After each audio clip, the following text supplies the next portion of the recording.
For about 3 days every single year, Venus joins hands with Lord Jupiter in the sky and brings us extremely positive blessings. This combination of two very positive and benefic and lucky planets is something to be celebrated, and we're going to feel that energy on August the 12th. So this week's astrology, as we look into the week ahead, by far is dominated by this extraordinarily positive event. That said, this is a bit of a bait and switch. While these planets do come together every single year in one of the 12 signs, they only come together in the sign of Cancer on irregular repetition timeframes. The last time we saw them together in Cancer was 2001, and then again in 2002.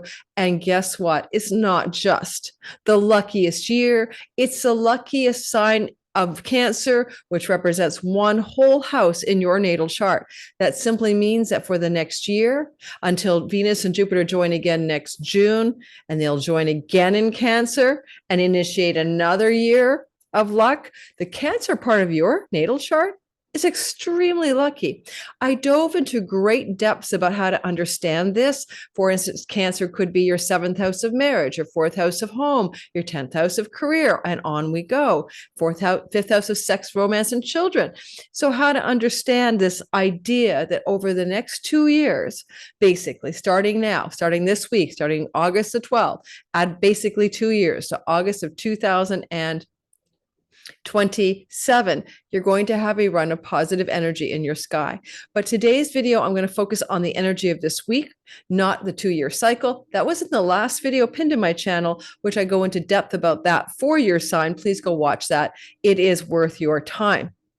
Today's video instead is about how this works in the week ahead specifically, especially because Venus is really tightly bound to a sextile to the south node and a trine to the north node of fate. This is a very fated and destined version of her events. And 3 days after she exactly holds hands with Jupiter, she perfectly sextiles and trines the nodes of fate. This is going to bring extraordinary fated qualities to this narrative. On top of that, guess what she's doing? She's opposite the asteroid Sphinx. Look for more information or news about things to do with ancient civilizations and what's going on at the Giza Plateau with X-rays under the pyramids and the Sphinx. Perhaps that's what we're going to see. But she's also conjunct an asteroid called Tantalus, as she at 14 degrees of Cancer joins with Jupiter at 14 degrees of Cancer and sits on the extremely lucky dog star, the very positive dog star Sirius. We're going to also see how she works with both Sphinx and Tantalus and the nodes of fate. And there's a lot to say about this story because it is extremely intense. Soon as you put the north node and south node into contact with Venus, Jupiter, and the dog star Sirius, guys, you know we have extremely fated events coming up. So yes, this is a lucky week ahead. Yes, there are fated elements for the world and individually up ahead. And we'll tie in the meanings of the asteroids as well. So welcome to my channel. If you're new, this is my weekly astrology report. My name is Lori Lothian. We're using the whole sign houses, fixed stars, and minor asteroids, of course, such as Tantalus and such as Sphinx. Well, at the same time, that fixed star Sirius, the dog star, is extraordinarily important. It is a very sacred star. It goes back to the flooding of the Nile River and the Egyptian mythology of prosperity and fertility. As the Nile River would flood, as Sirius, the dog star, would rise in the sky in the month of July or August. And this energy, therefore, is conditional upon things to do with prosperity. Modern astrology would say this is also about a lucky star, a star that can bring fame, can bring fortune, can bring great success. And the United States of America has its sun on the dog star. The United States of America's natal sun was positioned there by the founding fathers at the signing of the Declaration of Independence. That day that the Declaration of Independence was signed, they knew the sun was conjunct the dog star. For the founders of America were Masons and they were occultists. Who else has a strong dog star in their chart? None other than Elon Musk. Where his ascendant is where the dog star is. So he is a very dog star kind of character. And in fact, I'm going to read you the delineation of somebody who is born with the dog star on like the sun or the ascendant or an important place. If any of you listening today have your sun, moon, or rising, let's say, within 2 degrees of either side of 14 Cancer, you're probably conjunct the dog star. The dog star has a 2 degree and 50-minute orb for it to be effective, or maybe it's 2 degrees and 30-minute orb for it to be effective. And it's moving through time, just in case you didn't know that. The stars are fixed, but the earth is wobbling. And so every 70 years, they move a degree. So if we go back in time, and I'm going to show you that chart, we can see that this dog star combination of Venus and Jupiter, coming together on the dog star in Cancer has happened before. It happened in 1919. It happened in, I had it all written down, 1942. It happened now in 2025. And, I'm not going to do a lot of world astrology. I really want to draw an oracle card for you today, plus, of course, the astrological meaning of this week's sky, using, of course, The Wisdom of the Oracle today by Colette Baron-Reid. I just felt like wearing red. It's matching.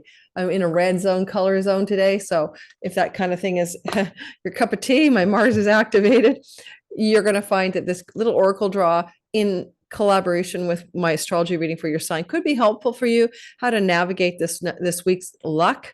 Yes, it's exact on the 12th. 9th, 10th.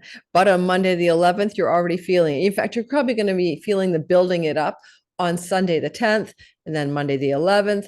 And it's going to wane probably by Friday, Saturday. It becomes less intense. So pay attention to what's going on this week. It should have a for fortunate, lucky, gracious, good vibe. It could be very good for world peace. But even no matter what happens this week, it sets something in motion, like a choir mistress and the pitch pipe. Well, that little interruption was my dining room table being delivered to my new place. I've been without a dining room table for quite a while. Now I have a dining room table. Welcome to my world. Back to the story of Jupiter and Venus. So I don't know what to say about the week ahead, other than that it is a bright spot in our year. It is the luckiest week in quotes of the year. It is a reminder, of course, that it will be lucky also for the next year and the year after that, through to like August of 27, as these two planets keep resetting a button in the sign of Cancer. And when we go back to 1919, May 26, they co-joined in Cancer on, the United States sun, but also just in the world. That was the Treaty of Versailles and the official end of World War I. So it did correspond that goddess of peace, Venus, did try with moral sheriff justice Jupiter to bring an end to a particular war back then. And I did some research to the August 2nd of 1942 conjunction. So between August of 42 and the summer of 1943, one of the big events that occurred back then was there was this beginning of the Allied forces winning in the war against Germany and Italy, etc. But also it was in 1943, don't forget it's a year-long energetic, between August of 42 and the summer of 43, people became aware that there was a Holocaust going on, that they understood that there was an actual genocide of people in Germany, the Holocaust against the Jewish people. And so, and other people, by the way, gypsies and other people were also holocausted or whatever. But I do want to say that I find that eerie. And that Jupiter and Venus coming together. Jupiter's like the moral sheriff, the justice guy, knowledge, truth, and wisdom, and all of that, and justice. And you put him up against like King Solomon or something, and you put him with Venus, right? Just the one who wants to bring good things to happen in our lives, the things that are good and just things occurring. And as these two are forming a conjunction and coming together, I'm recording this on August 9th. Over the last week, there has been so much news in the news cycle about the situation of the genocide in Gaza and the forced starvation and the killing of those seeking humanitarian aid at humanitarian sites to release the aid. And all of that has hit the mainstream media at this point. And if you had said, like I did a year ago and a year and a half ago, that what we were headed to exactly where we are today, it was obvious to me. Someone just Googled Ben Gurion Canal, Greater Israel. Do your own research. This golden opportunity to secure land and take land was always in the agenda, not getting the hostages back. So for those of you who like to comment in the comments that I'm completely wrong about world history, I've done a lot of reading and a lot of research. And for those of you who think that I should somehow be punished, I'm in the world majority. My viewpoint is in the world majority. Even in the United States, it's in the majority of people under the age of 35's general opinion that there's been some seriously bad behavior going on that include the word war crimes. Now, we're not going to belabor that because for you guys, it's not that story. You are not a war coming to an end like the Treaty of Versailles in 1919, May of 1919. Those two planets came together on the dog star Sirius, and the end of World War I happened. Now, in 1942, it was the turning point in the war, 1942-43. That was the era where the tide had turned and the Allies looked like they were going to win. And there were some real disclosures around the Holocaust and what was actually happening in concentration camps in Germany to Jewish and other peoples. And here we are again. Now, we had that kind of disclosure of what's really going on with photos and undeniable evidence and 80 organizations chiming in and doctors and everybody else of the horrors of Gaza right now. But I want to think about another idea. Putin and Trump are trying to get together to cobble together peace. And Zelensky, of course, is saying, not on my watch, but we're keeping all the land and nothing ever will change on that. But if we can do a Treaty of Versailles, Jupiter and Venus conjunct on the US dog star, United States sun, that could look like that. It could really look like an opportunity for a peace deal. I'm going to go with that. The asteroid Juno is tracking over Vladimir Putin's ascendant in Scorpio to make contracts, to make deals. That's one of the meanings of that, including peace. So there may be a possibility of a breakthrough in this conjunction, inciting an actual solution to that war. Let me show you a few charts and then let's go ahead and do your sign with a general vibe of the week and also a sense, oops, I didn't really just want to show you that, but since I am, I will. Just a quick look at the sky. For those of you who are sky readers and you want to learn how to read the sky and time your best life, maybe consider coming to my course that's going to start now early October or the last week of September. But anyway, it's 6 weeks long. It's live. It includes coaching calls, Q&A calls, Facebook group and a Discord group, places to meet other students, and to learn how to sky read your own sky in your natal chart, and then use some easy and simple timing tools to time your best life. That's in 6 weeks. I give you as much as I can that gets you started in astrology. So come join me. Information in the description box, early bird discount, wait list, and all of that. Now, for the sky readers watching me right now, I'm going to circle a few things for you. That's the dog star Sirius, currently at 14 degrees and 25 minutes. By the way, when 1942 August conjunction happened, it was at 13 degrees and 17 minutes. And in May of 1919, the dog star was at 12 degrees and 58 minutes. The star isn't moving, we're wobbling, and we see it from different perspectives. So just know that the stars are called fixed, but they do move a degree every 72 years. Jupiter at 14 degrees. Venus will be at 14 degrees on the 12th. The reason we've got her all the way moved forward to the 15th is I wanted to see how long it was going to take her to come into contact with the South Node here. I'm seeing that she's getting ready to meet with the South Node. And that will be also the North Node. And that makes her in a very beautiful, with by the way, Jupiter wedge formation, this quite breakthrough energy, and it's faded. And because we always see peace possibilities with Venus, we may have some peace breakthroughs. And you can see there's the asteroid Tantalus right there. It's actually at 14 degrees on the day of the conjunction. Something that's tantalizing, something that's close at hand. Oh, there's Tantalus right here. That thing is Tantalus. You want to get it. There's Demeter, the goddess of agriculture and the harvest and the nurturance and the mother-daughter relationship energy. And there's Tantalus.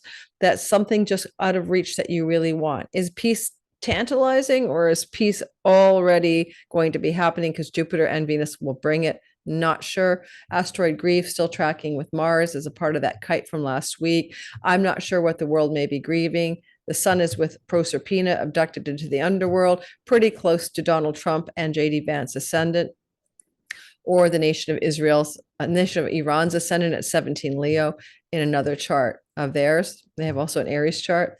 And over here, we have Vladimir Putin's rising sign somewhere in Scorpio. We don't have an exact birth time, but we do see the asteroid for agreements, Juno, with Icarus. Now, Icarus is somebody falling from the sky, and it can be literal. It could be a marriage partnership, a partner of two people falling from the sky. So it could also be a very well-known leader falling from the sky, especially in the square to the sun in Leo. Therefore, it's possible that we'll see a world leader connected to either the Leo sky, right, which puts you in the world of Iran's ascendant, put you in the world of Donald Trump, J.D. Vance ascendant, India's Modi is a Leo, if I remember correctly, Leo sun, but then also Vladimir Putin as a Scorpio rising. Quite possibly also King Charles has his sun in late Scorpio, and this kind of Icarus of falling from the sky, like it's literally getting too close to the sun, which represents power and leadership, and then taking a fall. And sometimes Icarus is literal, guys. When it's with the sun, we see planes falling from the sky, helicopters falling from the sky. It is squaring the sun, and we could have a literal falling from the sky, but it could also be a metaphoric falling from a place of height of power or success or leadership, and someone is falling from power. That's some themes we may see emerging in the week ahead. So that's some thoughts I have for the world astrology. There's the asteroid Sphinx, and Venus is right across the street from it. And we're going to see maybe some more interesting discussions and disclosures this week ahead about things going on with the ancient civilization research of what is underneath the Giza Plateau and specifically underneath the Sphinx. There's a kind of satellite radar that is controversial, but seems to be showing from an Italian scientist crew that the possibility is there that we have caverns and we have structures underneath the ground that don't make any sense and are not looking natural. They are man-made. What are they? Be interesting for that disclosure information to please come out this week. Now, one thing I want you to know before I do your sign is that because Venus comes together with Jupiter on the yearly, in 2024, she came together in the sign of Taurus, and in 2023 in the sign of Aries. I find that a useful way to look at the story as well, to say, did you feel more lucky in the year that followed her conjunctions in your whole sign house connected to that narrative? So let me show you what I'm talking about. See, take a look. Boom, let me get it out of there. So you'll see this is kind of like the cyclical nature of the story. It's not always every sign in order, right? Because of retrograde Venus and retrograde Jupiter. So you're not going to go back to back each year's, zodiacal order, every sign. But if we were to go back in time, let's go back as far as 2019. In 2019, Venus and Jupiter joined together in the end of Sagittarius. And then in November of 2019, they did it again. And therefore, this conjunction blessed Sagittarius, sun, moon, and rising, hypothetically, in 2019, January, then November of 2019, closing out in February of 2021. Why does that sound like a long time? Because of retrogradation cycles. So it's kind of like 2019 to 2021. Winter to winter, Sag, sun, moon, and rising people may have felt really fortunate. And wherever the Sagittarius part of your sky set, you may have felt fortunate there. Using me as an example, Sagittarius is my 11th house of career gains and is where my midheaven sits. 2019, 20, and 21 was the launch of my Lunatic Astrology channel and my business, and it was going relatively well. It could have sunk, but it didn't. And here I am today to tell the tale.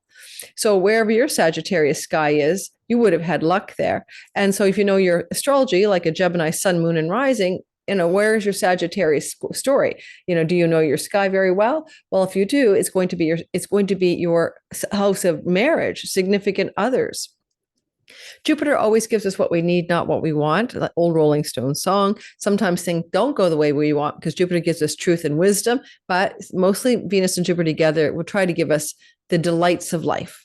And then in February of 21, which lasted energetically until April of 2022, we had an activation for you Aquarians. And you Aquarians were like, okay, you can screenshot this chart if you like.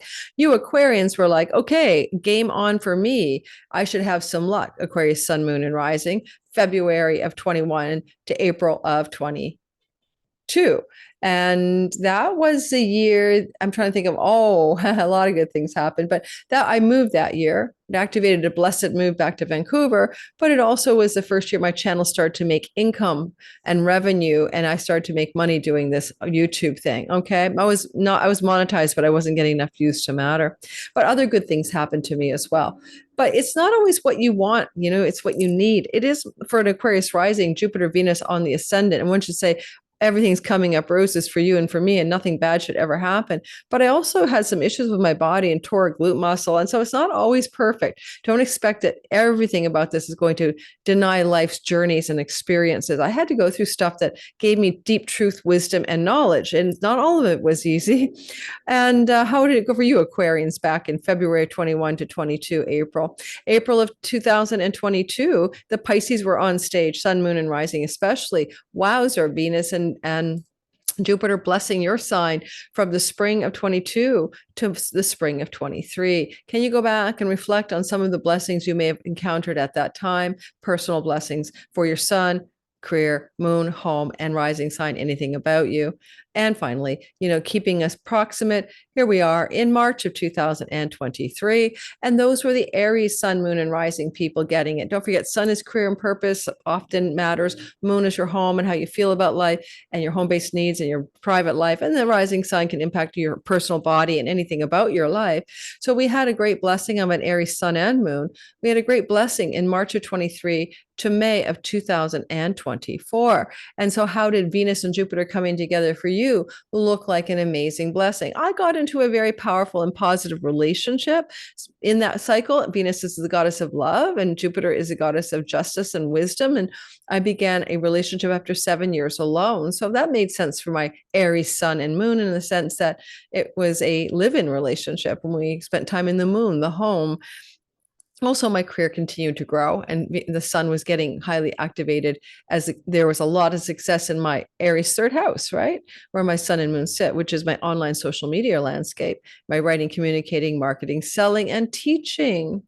And then in May of 2024, I'm using me as an example, it looks like the Tauruses got their lift off. It was a 29-degree Taurus conjunction, very powerful energy there, even close enough to the decapitated Medusa's star Algol to draw attention to the fact that there may have been some turbulence for some Tauruses here as well from May of 24 to August 12th of 2025. And now you Tauruses are out of it. My Taurus sun daughter got her first ever job out of university during that blessing to her Taurus sun, her career.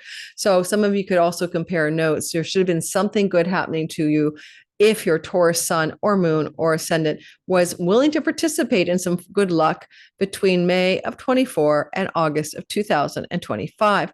Now you'll notice in August of 2025 until June of 2026, you're on a luck roll in the whole sign Cancer part of your sky, especially Cancer, sun, moon, and rising. This reboots itself June of 2026 and is finished by August of 2027. And then Virgos, you're on stage. And after that, a year later, it will be the Libras. So take a screenshot, look back in time and compare notes to when this activated for you. And look, the Leos going here, right? August of 2014, July of 2015, August of 2015, Leo, sun, moon, and rising. You were on from 2014, August to October of 2015 with a huge amount of activation from Venus and Jupiter. This is nuts. You guys are really on the storyline. So go back and compare then as well for you Leos. 14, 15, that was Donald Trump's rise to 16 to his first win in the president, and he's a Leo rising. So there's a great example of that. Let's go ahead and do your sign, sun, moon, and rising sky. Don't forget, check out Sky Reader, learn to be your own astrologer and time your best life. I'd love to have you guys aboard. Now, I had to move it, and thank God I did. We have eclipses all through September, and I'm going to be finishing my 2025 individual 2-hour paid readings for each sign. It's my yearly fundraiser for equipment and supplies for my business. And I cannot believe that I thought I would start teaching that in September because I'm so darn busy after a move. So I think I'm teaching it now. I looked at the sky for auspicious elections starting in the last weekend of September, and it runs 6 weeks instead of mid-September as I had planned. Now, let's go to Aries and start there. I know it looks very cluttered, so try not to look at the clutter. It's a busy, busy sky. It's got a lot of asteroids in there. So just close your eyes. Close your eyes and don't peek at it too hard. I'm going by years. No, we want to go by hours and move ourselves back and get the Aries folk up. And then we'll move ourselves back by days as well. Aries, sun, moon, and rising. Aries, sun, moon, and rising. We'll make it exact on the 12th. Aries, sun, moon, and rising. Venus is co-joining Jupiter in your fourth house. This is a great blessing to home, property, and real estate and land, and what you do in and from your home. You can be prosperous, wealthy, and luxurious, enjoying the pleasures of life in and from your home over the course of August 2025. And this doesn't end, just reminding you, it lasts for 2 years. But in the week ahead, the lucky vibe is in the home front. Now, it's fun to have luck in the home. Who doesn't want to feel something going on at home that feels fortunate and lucky? It could be beautiful home decorations. They just delivered my table and my chair. It could be something luscious to do with romance in the home, or a female friend coming to spend time with you in your home, or just experiencing more joyful pleasure in and from your home. You'll start to feel this as early as, seriously, Sunday, and it will wane by Friday, Saturday. Sunday behind you. You're getting this video on Monday. The other thing about this combination of energy in the fourth house for the week ahead, there's something that's the dog Star Sirius wants to bring luck, prosperity. It's called the scorching one. It's got a bright light, one of the brightest things in our sky that we can see. It's one of the brightest stars in the heavens. It might be the brightest star in the heavens. So how is it that you have this incredible ability here to shine so brightly in your fourth house? It is the midnight hour. It's possible if you do your work from home at all, then you're going to shine brightly in your home-based work, whatever that might be. Now, she will be in a very powerful flow with the dog Star Sirius to the nodes of fate, indicating in this wedge that she's forming something along the lines of, can she help you move away from letting go and surrendering addiction, self-undoing bad habits and patterns? South node in the 6th house, north node in the 12th. Could she even help you release or surrender an aspect of your work that isn't working for you? I forgot to say this in the intro. I'm going to leave it for my Wednesday World Astrology. But the South node is with the Punisher of Broken Os, Orcus. And there is a sense that things that you keep promising yourself that you're going to do, right? She's trying to turn it around. How many times do you promise yourself you're going to quit smoking, quit drinking, quit working so hard, quit doing some aspect of your career that you don't want to do, and you keep not following through? I kind of feel that this is very strongly her Venus and Jupiter's collaboration to move you past that pattern. This is the South node of rental property, and Venus, Jupiter in the house of your home. So there may be some changes, yes, in the year or two ahead, but also this week, some shifts around rental agreements, rental property agreements. Now, legacy wealth from family members can be, or money from a spouse can be indicated here, that you could sort of stick the landing on getting some financial gains from an inheritance from the family of origin, maybe some money from a spouse, especially with the energy of the flow to Juno in your 8th house. And of course, also Venus ruling the marriage house. So spousal money and spousal rewards and assets could trickle down or over to you as well. And this week ahead, it's a good time for you to really find beautiful, joyful, pleasurable moments in the home. I would stay home this week. I wouldn't be gallivanting around the world. I would think there's good things in that home. It's a place of positivity. The moon is ruling the conjunction, and the moon is in Aries. Let me just double check the exact conjunction. It's pretty close. Yeah, the moon is in Aries on August the 12th. So an Aries moon is going to benefit you. You are going to find that the moon is going to translate some of that directly to your Aries sun, moon, or rising sign, to your Aries career, sun, moon, home life, and rising sign, identity and body. Because the moon can witness this conjunction in her temple, and she's squaring it, she sees it, she will definitely try her best to manage it and to direct it, but also to translate some of it to your body, to your physical health of your rising sign, to your sun, your career path, and your moon, your home life, for all of you Aries sun, moon, and rising sign people. Now, last thing I want to say about this and move on, I'm going to draw an oracle card for you, like every sign. And how do you handle this powerful blessing in the week ahead? Let's see what the oracle card says for you today. So we're doing the Wisdom Oracle deck by Colette Baron Reed. Let's see what Aries are going to get today from the cards that I will fan on my lap, or no, on the side of the sofa. And let's see what we get. The kind of vibe I'm looking for is some clarification or depth of understanding, maybe a little bit more about what this lucky energy in the fourth house is for this week ahead. And don't forget, it does kind of trickle down for 3 weeks. Time for a nap. You're going to make me laugh because yesterday I had to take a nap. I think basically I was in COVID recovery for 4 days. Does anyone take a test anymore? And time for a nap. Isn't that beautiful? There's the moon ruling the fourth house Cancer in the midnight hour, which is your home, which is your nest, which is where you put your head on the bed at night if you're blessed enough to have a home. For those of you who don't and you're trying to get your head in a bed that's on a street, I am so sorry, because we all have a right to have shelter.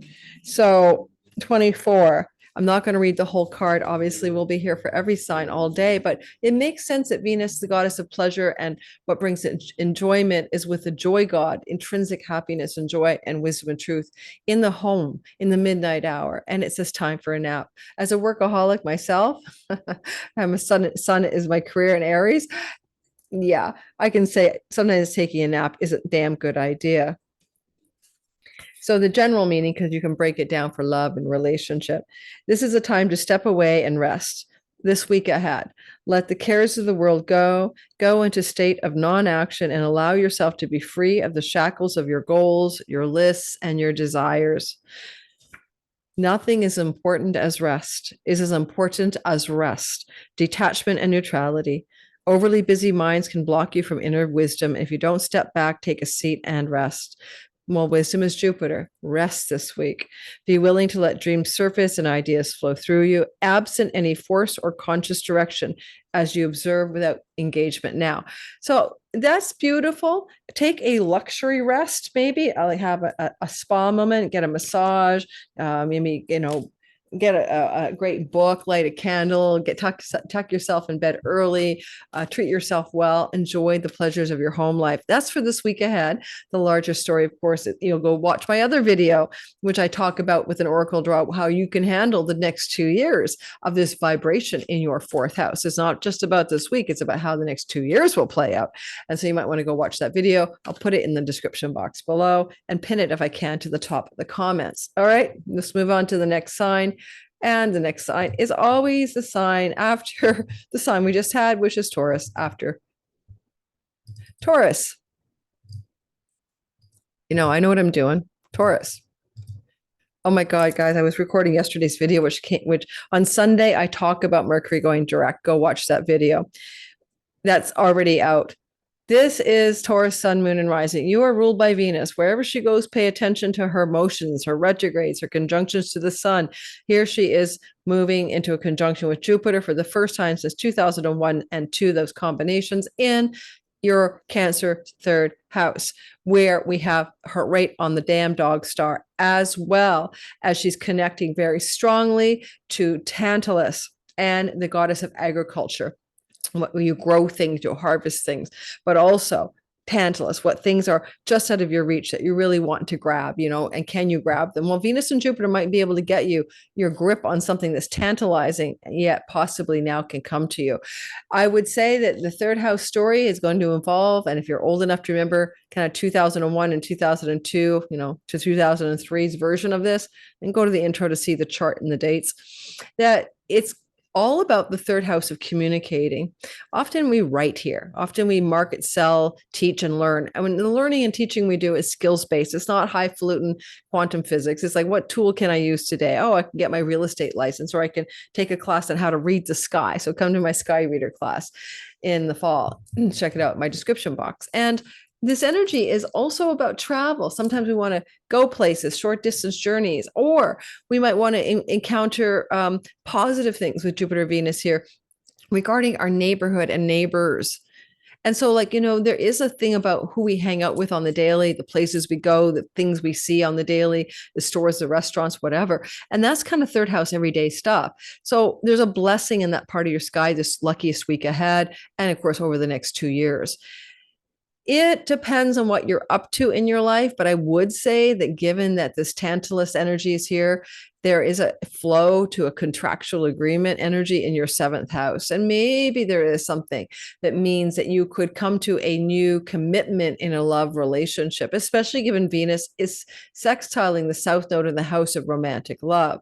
Now, agreements about relationships, so you're dating someone, should you commit, that kind of thing, might be on the week ahead story for some Tauruses, but also letting go of those relationships as well, because south node in the house of romantic love may be, especially with the Punisher of broken O's, about giving up on some relationship with somebody because it's just not worth it. Maybe they never stick to their word, or there's agreements that never come to fruition.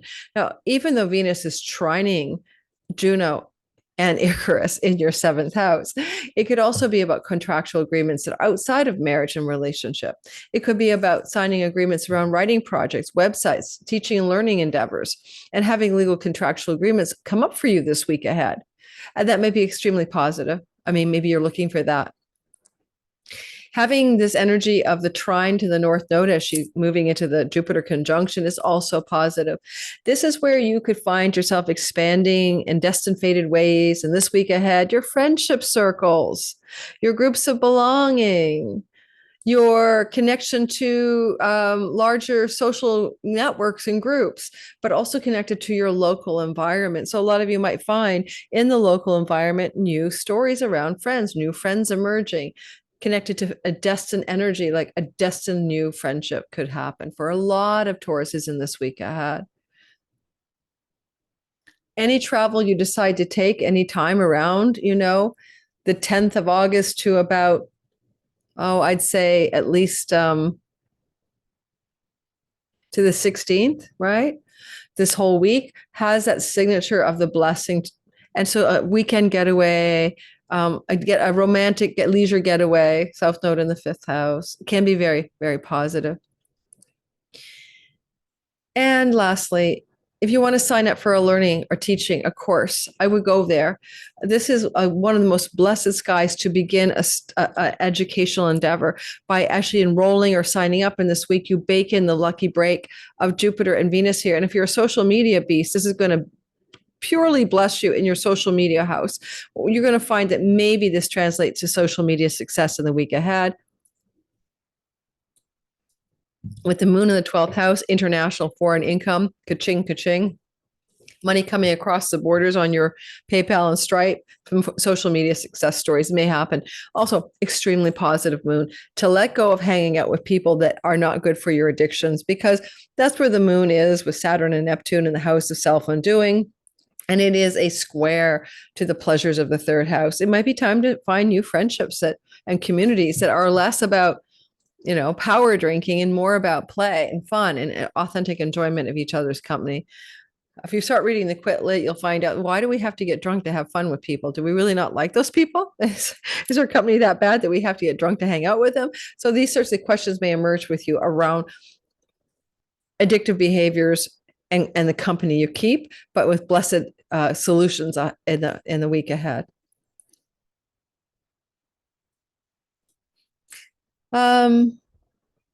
Your children. If you have children, one of your children may be going through some kind of situation of having to release, surrender, or let go, and some disappointment in their lives. And you're able to be really positively generous toward them, and maybe even bring them some kind of solution or some kind of positive way of getting through it without as much hardship as they're experiencing. That's because Venus is flowing to that south node in the house of children. So there is something with your children that can be very powerful here too, and a blessing from you towards them. So I drew a card for you, and it's called The Never Ending Story, card number 37. As for how some of the events of this week might feel to you and what you might want to do with that.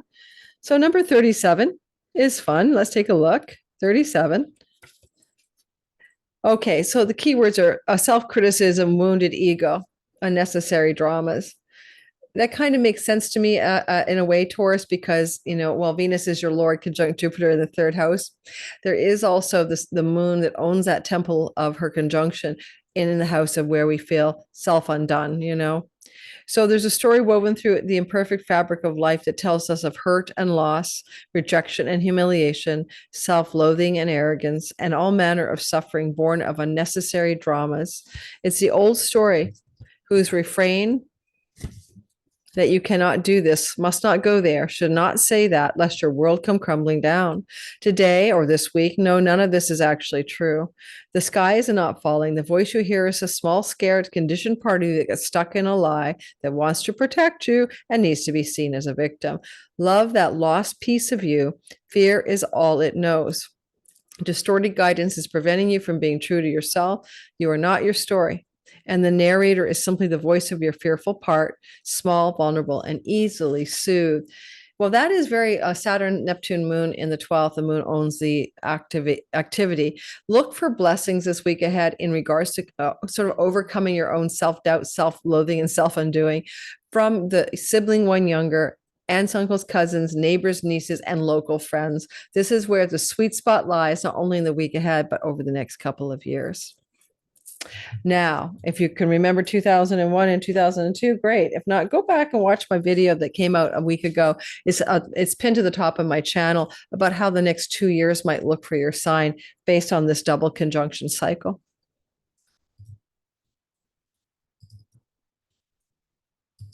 So I'm going to do Gemini. My sun has progressed to Gemini. Progressed planets are not as powerful as natal positions. To progress your sun, move at a degree ahead a degree a year. All right. So in your Gemini sky, sun, moon, and rising sign, you'll notice that your money house is fully lit up. This is where you earn money, end of story, possess money, receive wealth. This is where your stash of savings goes. This is your wallet. And it's going to be blessed, not just this week ahead, but it will be blessed over the next 2 years. So go watch my longer video on deeper dive into that story. Because as this week unfolds, Venus also comes in a few days after the perfect conjunction on August 12th, a beautiful flow to the North Node in your 10th house of career. Look for some of the lusciousness of your work, your career to take off. And with the trine to Juno in the house of employees and work habits and routines, it looks like an ideal week ahead for success in the career sphere, the work sphere, the employer-employment sphere, and the money sphere. All your Artha houses are lit up in a beautiful water trine. And when Venus is in the money house, she's going to want to provide luxury items and possessions if you need them. But she also just wants you to be satisfied and have pleasure through the object you possess and the money you make. And when Jupiter is here, he's the Hail Mary pass. He keeps you financially safe. He will be keeping you safe for a whole year until next summer. He will make sure that the money you have grows and the money you don't have comes to you. The empty bucket can fill up. Now, when these two are combining forces now, and we'll be over 2 years doing this, right, back to back, through to 2027, you're looking at a nice financial run. Your dietary habits are here. Venus wants pleasure, Jupiter's wise, and he knows what's best for you. So you may be modifying some dietary habits, especially if you have self-undoing or addictions. Venus is a ruler of the 12th. Jupiter is helping get rid of them, see the way. And the things that tantalize you, maybe the pleasures are not so great for you, the things that you would ingest are going to be dealt up, a turning point energy. And with Demeter, the agriculture goddess here, time to eat more vegetables and salads and fruits and things that grow. It's clear that will be your best dietary upgrade over the next while. Do some research. Of course, not all foods are great for you. Like go do the Gundry diet or something. Make sure that you don't have inflammation or reactions to lectins in certain foods like nightshades. But I'm just saying you have an agricultural goddess in your food style house. So it looks good. Now, your face is your second house, and Venus is beauty and fashion and cosmetics and cosmetic procedures. Jupiter is wisdom, knowledge, and truth. Put them together, and it's possible you'll end up not just week ahead, let's be serious, but in the next 2 years, getting a cosmetic renovation to your face or feeling much more beautiful than you normally do. I want to mention, of course, the South Node as well, letting go, releasing, and surrendering childhood traumas, patterns, and habits. Places where there is an underworld punisher, broken oath. Orcus is here, but he's also the underworld. He's also the Etruscan god of the underworld, and he's a wealth god. There may be some past life or some soul work around wealth, and wealth comes from below the surface, like your family of origin and their money. Maybe some lessons you learned about money, and you're kind of uprooting stuff here and looking at it more clearly over the next 2 years. But this week ahead, she's pretty tightly in a sextile to the South Node. And in that trine to Juno, some of you may be looking at a possible opportunity to change your home this week ahead, like evidence that it is possible. Of course, this could apply to the next year or two as well. But if there's a change of home energetic, a rental property home, or any kind of home change, I wouldn't be surprised with this kind of sky for some of you in the next week. Okay, this full week ahead. Epicenter is on the 12th, 2 or 3 days before and 2 or 3 days after. Let's pull a card. How do you deal with this blessing this week of a double blessing with Jupiter and Venus? Let's see what we get for you guys. We get a change in the wind. Okay. Obviously, that means something is going to change, but because of Jupiter Venus's placement, we know it's very positive. All right. So what could change? Something could change in the wind. As I said, it's weird. I just moved. My progressed Gemini son is probably saying, there's no way I'm changing my home. I just moved in. I got my dining room table I'm going to set up. So we'll see what change in the wind is. If I won the lottery, and I'll let you know, then I would change my home to one with the swimming pool. All right. Somebody's doing their laundry. My windows are open and I smell their laundry fabric softener stuff because events are on the outside of this, floor to ceiling window type place. And I'm like, dudes, do not put fabric softener into my air. It's such a toxic thing. The perfumes are not good for you guys. All right. So it's about a sense of unseen change being initiated, awareness that your plans are not on firm ground, feeling a shift or uncertainty about which way the winds can blow. So it talks about we all want certainty and we resist change. And we want the world to stay the same and consistent. But nothing is guaranteed. It is a time of change and transformation. So storms may arrive, but they will also clear. And storms will scatter seeds and nourish the soil for better things ahead. Life is about to get interesting. Anticipate it with curiosity as you wonder what is coming in on the shifting winds. The unknown is where the magic lies. I forgot to mention for you, Gemini, that the moon is in your, house of good fortune and pennies from heaven, managing the money house. So it's possible that some of us might come into a windfall of money, and that's a big changes in the air. But also the moon managing this event is coming also trying to translate the goodness from the money house to the career gains house. So you might feel like you won a jackpot in the financial matters connected to your career. Yeah, I moved between a hospital and a fire station, literally 2 blocks one way, 1 block the other. Didn't know that. I'm not going to, complain. I have a beautiful home with a beautiful ocean view, but wow, did I pick an interesting neighborhood? Okay, let's go ahead and do Cancer, Sun, Moon, and Rising sign. Okay, Cancer, it's all you. It's epicenter you. You're the target. This happened to you in summer of 2001, summer of 2002, essentially meaning 2001 to 2003. You were going through transformation from Venus and Jupiter that was blessed and positive, even though Jupiter gives you what you need, not always what you want. Keep that in mind.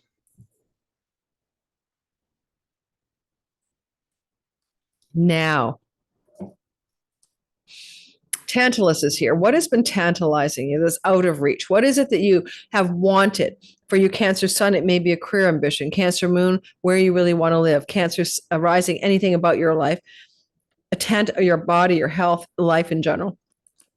So there's a sense of wanting something that's just out of reach and maybe yearning for that thing that you can't quite get. Sirius is a big bright star here, and it's positive for luck and fame and wealth and excitement and, good things as well. So it's a scorching one. It's quite hot, but it's fertility, prosperity, etc. In China, it's also connected to the archetype of the wolf. It's a wolf star. So it kind of feels to me like you're just going to have to say, I'm lucky, so damn lucky this week. But how the luck arrives is going to be unique to each of our charts. This is general bell curve astrology, in the sense that the moon is the ruler of this event in your first house that happens most exactly on August the 12th. It's quite possible that you're going to be able to translate the luck to your career. Developments in the career and reputation space may be extremely fortunate for you this next few days ahead. Over the course of time, however, there are larger stories taking place. When I look at the flowing trine of Venus and Jupiter to the North Node in your 9th house, I'm wondering if you're going to want to travel abroad, go back to school or university, maybe move to another country, maybe publish a book, but these are all themes that could be very much on your radar, not only this week ahead, but over the next year. And it's very fated or destined because the North Node tells us what we must do, not what we should do. It is a script storyline that was plotted before you became a body mind incarnate in the simulation.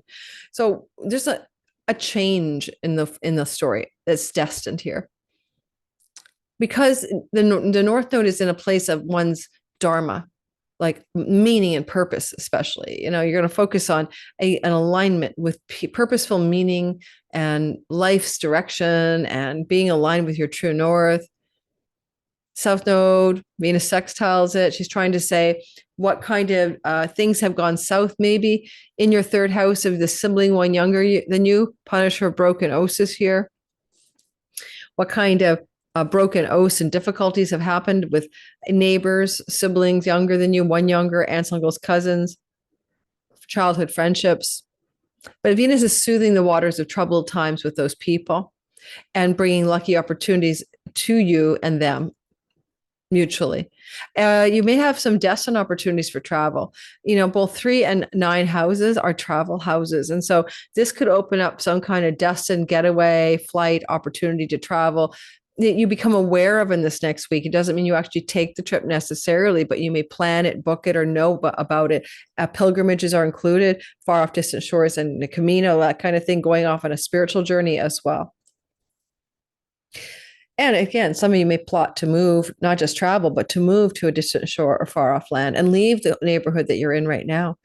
The flow to Juno is contractual agreements, vows, and deals, commitments that you wish to make, connected to your 5th house of children, creativity, romantic love, entrepreneurial endeavors. So if you're a creative, artistic type, you might be getting some international success and some contractual agreements around your art. If you're not, then it could be something to do with one of your children. And maybe there's some kind of harmonious alignment with an agreement you're going to make with one of your children. Or one of your children gets a lucky break and they're going to go off to their favorite college, university, or they're going to migrate to a far off distant place, another shore or land, and move away from you. And that would be positive in the next week. And if that's to be so, does it happen in the next week? No, it may happen over the next year, but you may have awareness of it in this week ahead. So keep your ears open and listen in to what your kids are saying about their lives. Your firstborn child is Mars in the chart, okay? In the 4th house with the asteroid Grieve. Is your firstborn child grieving something right now? Are they upset about something? Secondborn child is Saturn, and Saturn is in the 10th house with the moon. Major changes in the life of a secondborn child likely to show up as well. But quite potentially with Mars in the 4th, the secondborn child wants to skip the nest, for example. Okay, and you might hear about it in this week ahead. I'm going to draw a card for you. Let's see what we get. Don't forget to watch the longer video. It's 2 hours long. And it's going to cover your sign in much more depth about what's going on in the next 2 years, because I can't do that again. This is just the focus on the luckiest week of the year. And it is indeed lucky. It's not an oversell. Yes, bad things will still happen. I can hear people already in the comments that I'm full of bullshit and their dog died. Everything in your life won't go well, but something will go well. All right. Go the distance. It is a card of a leaping animal. It's a cheetah. Go the distance. Well, long distance shores is the 9th house. That's very activated by the North Node and the lucky breaks that Jupiter is bringing you. Fantastic to go the distance. A sibling 1 younger or 2 older than you also could be implicit in this week's fortunate and destined stories. 47 is the number of the card. So give me a second to find it. Go the distance. So exuberant strength, the long haul, to bring your dream to life. Well, your dream to life. To bring your dream to life, you must think long-term and pay no attention to the fluctuations in the current of your experience. Joy and disappointment commingle with opportunities. There's no need to fear the occasional obstacle. Life is not a sprint. The card is a reminder, Cancer, that you have endurance, strength, and fortitude to carry you all the way. Remain true to yourself. Now, that's the Dharma of the 9th house. Remain true to yourself. First house is Dharma, Ninth house is Dharma. Fifth house is Dharma. They are all lit up in a beautiful water trine this week for you. Remain true to yourself. Your authenticity alone will keep you in alignment with the energy of miracles. Miracles, I always joke. What is yours will never be withheld from you. Remember that. Okay, that's a beautiful message to handle the energies of this week ahead. I hope it's useful. Don't forget, lucky week is here, but lucky year is here as well. Next, we are on to the Leo sun, moon, and rising sign. So the conjunction of Venus and Jupiter last in the sign of Cancer, 2001, 2002. Here it is again. It's in your 12th house. It's happening on August 12th. It will have a 2-year run because it reoccurs again next June. And so in other words, you've got till August of 2027 to go through an energetic of this sort. Quite possibly in this regard, with this energy activating in your 12th house, you could go through a profound spiritual awakening of some sort. Not everyone's looking for spiritual liberation, but with the dog Star Sirius, a very mystical, magical, and spiritual star, it is possible for you to have some enlightenment episode befall you this week ahead. So pay attention to your dreams at night as well. Meditations, ashrams, and gurus are highly auspicious for you, not just this week ahead, but over the next 2 years. Having the energy of Jupiter in your 12th house, often, even without Venus, will activate the desire to study or learn under a teacher or a teaching. And this moon in the 9th house of foreign lands and shores or higher academic structures indicates a yearning for teaching. And the Tantalus is, it says, like, is it out of reach? You want to study, you want to learn, you want to travel, learn, whatever it is. You want to go on a pilgrimage, you want some ashram time, you want some sanctuary and alone time. All of this is going to be a tantalizing vibe. And I think that Jupiter and Venus can bring you out of reach and bring it into fruition. The moon rules what's going on in her temple from the 9th house. She could get you that air ticket. She could get you that teacher, or she could get you accepted into that university or college. Having a beautiful flow of water between Venus and the North Node and Venus and Juno, and of course, asteroid Icarus. But this energy here, this water trine energy, is really auspicious. So things are flowing with ease and grace when it comes to matters of home, property, land, and real estate, contracts and deals. And in this kind of chart, even regarding matters to do with your chunky money. That's where the North Node is sitting. Now, that can be money from a spouse, an inheritance, money from a windfall, money from something to do with property purchase or sale, especially with Juno, the deal maker in the 4th house. And quite often when I see Juno down there, people are handshaking or agreeing about domestic matters. You know, there can be a relationship that's going to become cohabitational. We're going to move in together and agree to be a couple in the home. And there may be movement toward that this week ahead in a positive and blessed way. I didn't mention this, but the enlightenment thing can also be the addiction thing. So also getting rid of addictions is important here. If you're dating somebody who lives in a foreign country or has a foreign status or has a visa passport from another land, this is all about that as well. They're like trying to consolidate the legal way to be together, despite, let's say, visas and logistics around 2 different countries. Like in a chart of another Leo rising like Donald Trump, he'd be trying to make peace deals out of this to do with things that are going on, you know, in the world. Foreign lands and foreign shores is where that moon is, you know, other countries. But in your life, you just might want to travel to another country.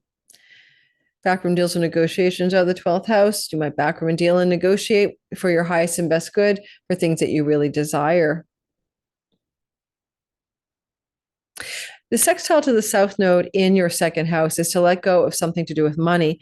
Now, you don't have to actually give money away, but it's let go of, you know, the love of money is the root of all evil, not the money itself. Letting go of the grasping, the striving, the, you know, holding on to financial storylines and just releasing. And with the Punisher of broken oaths, Venus might try to patch up somebody's agreement with you about a money matter or a possession matter or home and possession matter. And, you know, Venus is trying to, and Jupiter are trying to qualify that and make it no longer a problem.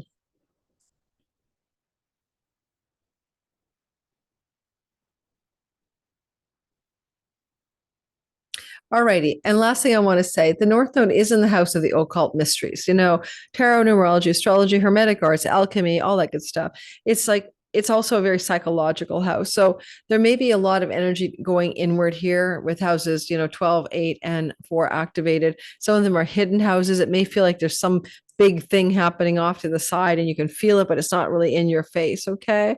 But if it doesn't make you more focused on home, land, property, real estate, money matters, mortgages, refinancing, buying, selling, then you're going to be more inwardly oriented, go within or go without, going to revise your karmic vows and revisit your childhood stuff in order to be more full of joy and contentment.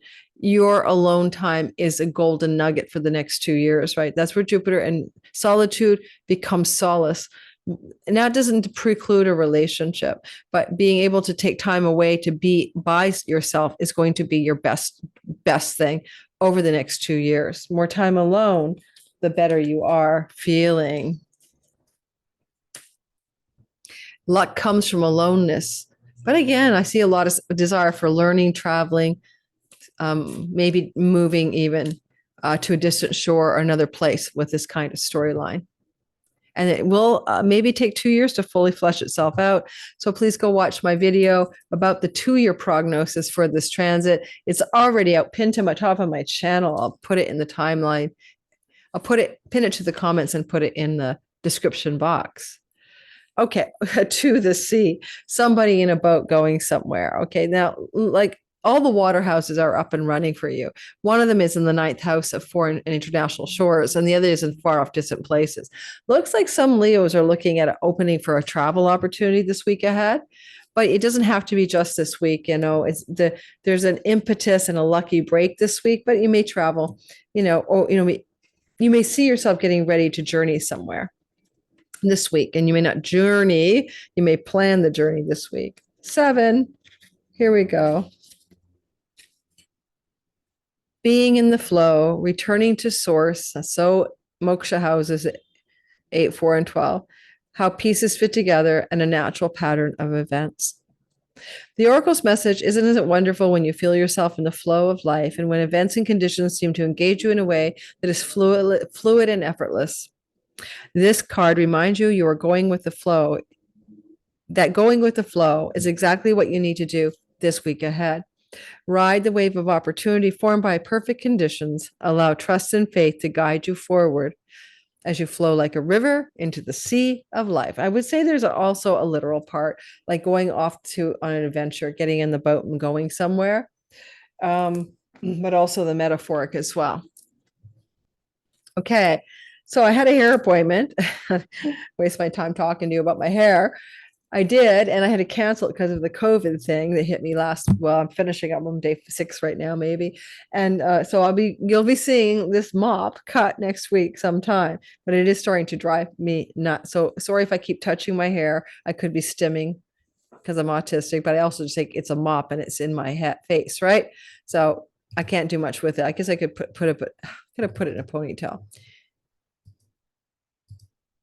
Virgo, sun, moon, and rising sign. What a lucky week. The luckiest week of the year. Here we go. Venus, Jupiter co-joining on the dog star in your 11th house of pennies from heaven and windfalls. If anybody can win money this week, it's you. Know your limit, play within it, but sure, buy a lottery ticket. On that note, other lucky things are happening in your 11th house, not just this week ahead, but over 2 years. This is a 2-year story, so please go watch the video I put out for your 2-year forecast about the longer luck cycle of this time. It goes back to 2001 and 2002. Venus and Jupiter up here can bring luck with friends, lucky breaks from friends, favors from friends in high places. This week can include some greater gains in your career, maybe even ones that surprised you thanks to Uranus. Left fielders, oh my God, I made more money, I got a raise, I got a promotion. Something good is trying to happen in the workspace, career gains financially. The proceeds and profits are up for you. And having this energy here could mean there's something very lucky happening for a sibling, one older than you. And you are looking at that sibling and you're feeling good for them. And they're also trickling some of the blessings back. Sirius, a bright light, a powerful star can bring wealth and fame.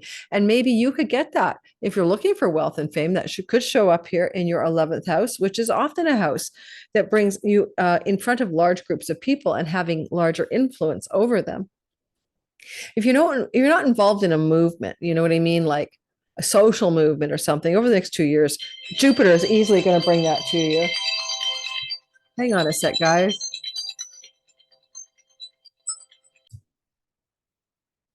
I'm sorry, guys, but delivery guys are delivering stuff today, so I have to have the phone on. Okay, so there is a sense then that this is a fortunate house. So Jupiter is in his joy here. And he's often a movement maker, getting involved in social movements, social groups, or even starting them over the next 2 years could really hit the mark for you guys. And you might have done that in 2001, 2002 as well. Now, lastly, if you're going to use this energy this week, if it's going to be particularly the luckiest week of the year, say yes to your friends.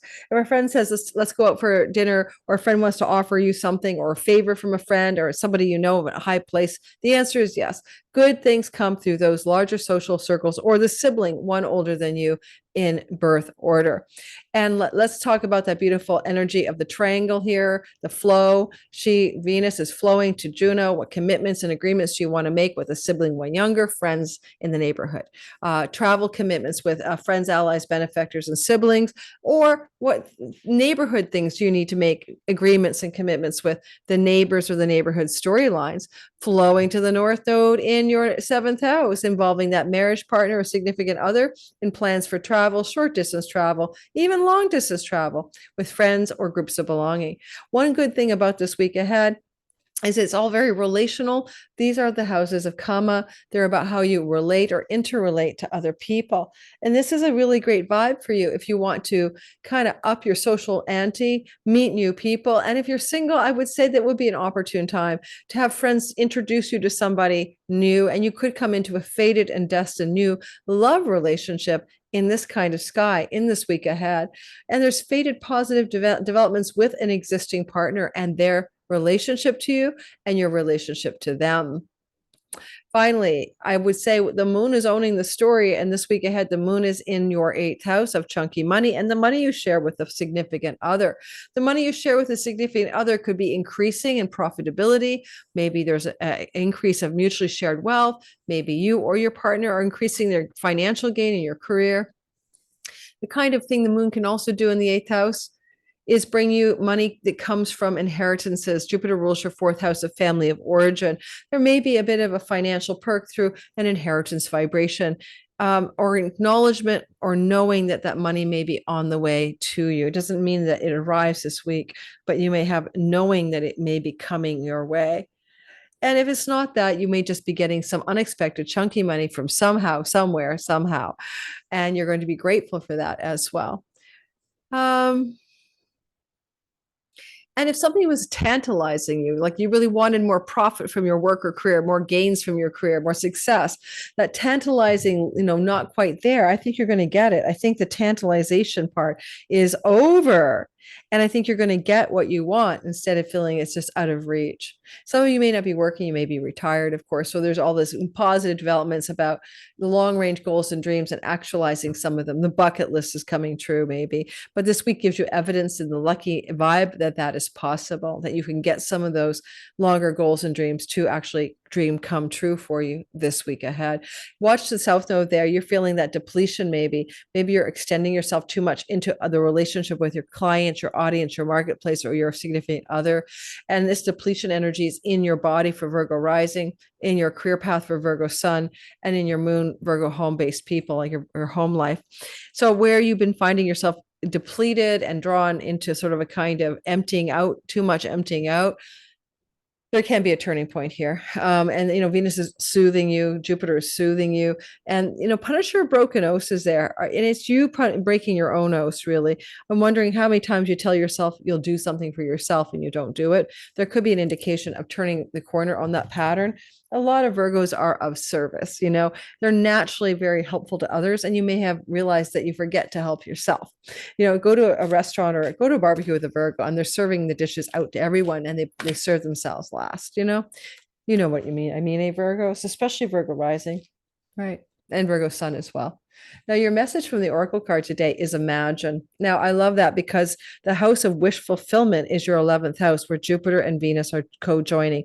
I'll read it to you, but do we really have to read that? Jupiter and Venus say make a wish and see if your fairy godfather or godmother can bring it true. So I would use this week, especially the 12th and 13th, to vision board, to make something, to show yourself what it is you desire, what you're wishing for in life. And if you can do that, you might just get a wish come true, a dream come true, which I've already indicated by the astrology. And the card is thumbing that up. Turning imagination into manifestation, creative thought, visualization, the power of aligning imagery and feelings, creativity, and illusions. What do you want to be? What do you need to believe in order to have the life you want? You were gifted with the power to imagine. If you can dream, you can create it. Did God make man in his imagination or his image? This is time when your imagination is the key to manifest the life you desire. Really listen to that, Virgo. Spend the time on the 12th, 11th, 12th, 13th, daydreaming, fashioning in a vision board to help you see your goals, meditating. Allow the power of your creativity to deliver images of what feeds your soul.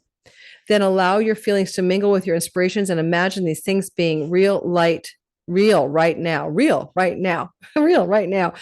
Then repeat. What you imagine will become your belief, and soon you will see these things come to pass in the outer world as if by magic. A tip: feel it. No, don't just think it. Anytime I've actually manifested something, I've not only seen in my imagination what I'm trying to create, but I've had this incredible power to feel how happy or excited or delighted I'd be. So get the feeling in place with the visuals. Let me know in the comments what you imagined you wanted, and did you get it this week ahead? Okay, I love that Imagine card. Let me know, guys, how visualizing what you're wanting in your life is going to show up for you this week. Dreams come true, right? Libra, sun, moon, and rising sign. Venus is the lord of your sign, as it is for Taurus. And so when she does something as powerful as join Lord Jupiter, the greater benefic, in the sign of Cancer, you need to pay attention. This is the luckiest week of the year. But as I mentioned in the intro, it's also an indication of a lucky year ahead and even 2 years ahead. Please go watch my video that's already out that does cover the next 2-year cycle of this luck thing that happened in 2001 and 2002 for you. And the luck is in your 10th house of career, reputation, your visible actions. This is a house of weddings. This is the house of what people see you doing at high noon at the OK Corral. This is a place where you feel like you are in your top form of ambition, success, and achievement. So if you're retired, what do you do that you qualify as successful, ambitious, and achieving something in your retirement? You can't just sit around doing nothing. So you're doing, and actions are up there. This is blessed. This is good news. This is like if you're looking for a job, career advancement, like a raise, a promotion, a higher level of power or position, you're applying for your dream job, you can get it. This week brings you that kind of luck. That luck also prevails over the next year, and then again it starts up next year and adds another year. So you're kind of in the career success time of a lifetime over the next 2 years. Watch my longer video. You really need to listen to the depths of that one. What has been tantalizing you in your career? You're reaching for it. You're trying to get it. Your fingers going up like, I need that apple. It's the story of Tantalus, and he couldn't reach the fruit on the tree. And you're trying so hard as a punishment, by the way. So there's something you're trying to achieve in the career space or reputation space or the house of wedding space, and it hasn't quite materialized yet. This is where Venus and Jupiter, I think, are going to try to turn that around, because they are bringing good things, and Tantalus has got no power over them. Also, we have an agricultural goddess Demeter up there, taking some harvesting in your career success, reaping some of the rewards for all the hard work you put in. And that can look like even more success. With the moon in the 7th house of contractual agreements, I'm wondering, because the moon rules this story, that you might not come into a new agreement, contract, or deal or arrangement in your work situation. Another terms of service kind of thing. Another idea here is that somebody may come into your life if you're single and bring you an opportunity connected to career, like a love story can blend with a career story, or you could fall in love with somebody in your career endeavors because of the moon's position in the 7th house of committed love. I wonder about that triangle of goodness. I love the flow between Venus and the North Node of Fate. This is the destiny story plays out in the house of work. Work and career are golden for you, not just this week ahead, but for the next year. And so I want you to take all of your highest levels of ambition and success energy and apply liberally, because not only are you successful in the work with the boss, the employer, employee structures, the work routines, the career, acknowledgement, power, success, and victory. But you got success in your house of earnings. There is something specifically connected to this week ahead that can look like a contractual agreement, a deal, an opportunity in your second house of earnings. Now, be careful with Icarus that you don't overspend this week ahead, but with a contractual agreement coming up, sealing a deal in the work area, sealing a deal in the earnings area or the job environment. Usually Juno also is good for partnering with somebody on work front endeavors. There's only two things I can think of. You're falling for somebody this week ahead and into maybe the next 2 weeks because of a work connection, meeting in a work and career environment. Or you're partnering in some way as well with somebody else to facilitate greater success in your career. Venus is connected to that South Node in a faded way. Time to succeed by releasing your own self-undoing, your own addictions, and your own bad habits. What do you need to let go of by what you release from your life? Not what you add. Do you have more success? For a few of you, that you may have been breaking a powerful oath to yourself. There's something about like what broken oaths have happened that have led to a sense of not getting what you really want in your career space.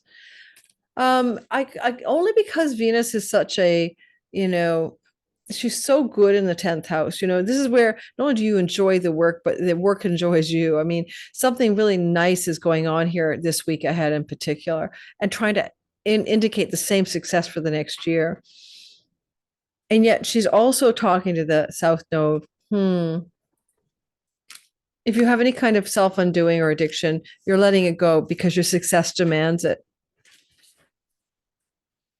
If you get involved in a love story in the work environment, it's kind of conceivable you keep it a secret, or the person hails from a far off land and shore. Those are other manifestations of the sky in the week ahead.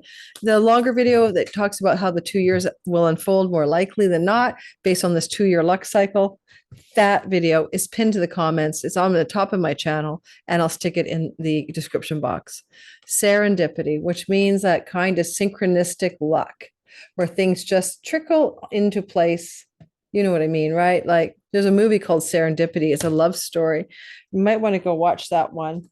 So Serendipity says in the card deck, I can see the serendipity with the South Node and the North Node axis over that. I call it sometimes the axis of magic. Houses 6 and 12.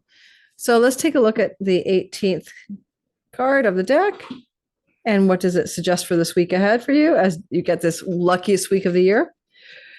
Opportunity allied with readiness. This is in your career space. The awareness of synchronicity, luck and good fortune appearing as signs and symbols, and a magical alignment of events. I call it the axis of magic, right? 6 and 12. The oracle's message, you're stepped out of alignment. You've stepped into alignment with the greater good, where your dreams and the collective dream resonate in exquisite harmony.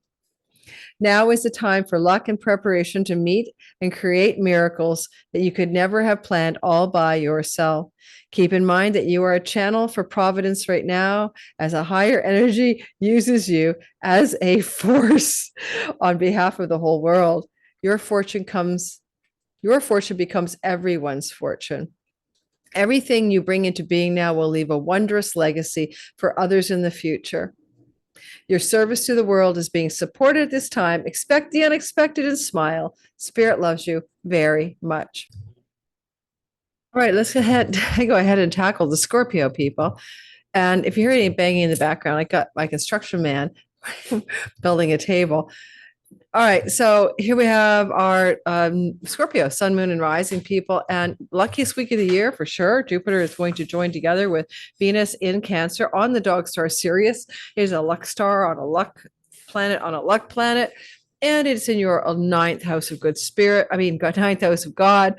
And this is also a very dharmic house. It's a very lucky house to do with wealth and prosperity and goodness and knowledge and wisdom. It connects to the goddess Lakshmi, which, in all ways and means here, there's nothing about this house that you don't like or want, because it brings what you need, dharmic alignment to purpose and meaning in life. In this regard, this is a house that gives you your fortunes, but you're going to get the fortunes that are purposefully connected to your gifts, your talents, the reason you're on the planet, the reason you're in a body even. One thing about the ninth house is book publishing. It's foreign lands and foreign shores. It's teachers, guides, mentors, gurus. It could even be matters connected to legal court wins. If you're in a court settlement issue of any kind, then you could possibly be ready to win the day. This is where the judges sit. Jupiter is justice, Venus is luck, and things should go well for you, not just this week ahead, but over the next year or two. Please watch my longer video where I break down the 2-year cycle that this luck cycle is going to start for you in the ninth house. The dog Star Sirius can bring fame in publishing, book publishing, or international fame of some sort. If that's something you're looking for, you could possibly get it. And academic and educational things are going to go extraordinarily well. Looking for a guru, it will bring in a guru. Most likely, but not necessarily female. Excuse me. Finally, there's a moon. The moon is squaring this whole lucky week ahead. It's exact on the 12th, but you're going to feel it through to the weekend. Well, the moon is the temple lord of where Jupiter and Venus are connecting, and the moon is in the work house. There could be a translation of some of this luck into the environment of work or health. So work and health luck, again, if it's work related, it could be human resources department stuff. If it's health related, it could be anything that looks really good on your health, but connected to guides or mentors or people who give you guidance about your health.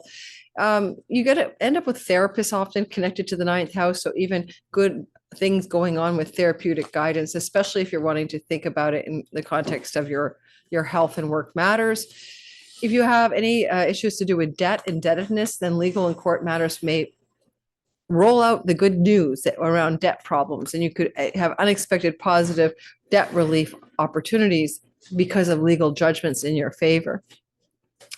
When I look at the triangle of Scorpio and water and Pisces, and then Venus is applying to the south node and she's backtracking to the north. There's a flow to the nodes of fate. Let's start with that. The north node is expanding, fated, destined stories to do with fertility and children. And Jupiter and Venus are in the labor and delivery room, but also in the house of grandchildren. For Scorpios, the birth of grandchildren, the conception of grandchildren, or the birth or conception of your own children. This is a big story, not just this week ahead, although you might have unexpected news of babies coming, but also over the next year or two. Having this north node in the house of good fortune, Venus in the ninth house, these are luck houses. You are lucky in fortunate ways, could even lead to some financial gains through winning money.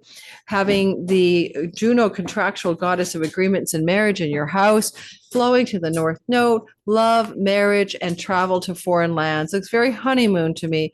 Look like it's on the horizon in the next year, but good developments or news about this in the week ahead. Your children may have some positive news, getting into their favorite school or university, positive, good things going on with your kids. And you may be making agreements with your children, and they're very positive, and it may involve travel or even moving. So there can be agreements with children around travel, moves, relocations of some sort, even to foreign places and far off lands. If you are looking for any kind of improvement in health matters, I do want to indicate to you that moon can definitely bring it to you, and Venus and Jupiter support that. But look for knowledge, wisdom, and expert guidance to improve health matters, and they should show up in lucky, fortunate ways without too much work. Do you need to let go of some friends, some groups that you belong to, some social circles? I don't know. The south node might say it's time to release them, especially friends who make promises and they break their oaths. Yet at the same time, the house of pennies from heaven, in a fated, destined way, connected to past lives, could bring you financial windfalls through lucky wins this week ahead. For some of you with Grieve and Mars in the 12th house, it could also come from inheritances connected to family members who are unwell. But news of that could come this week, or those are themes that are percolating that unfold over the course of a year. Let's draw a card for you and see what we get.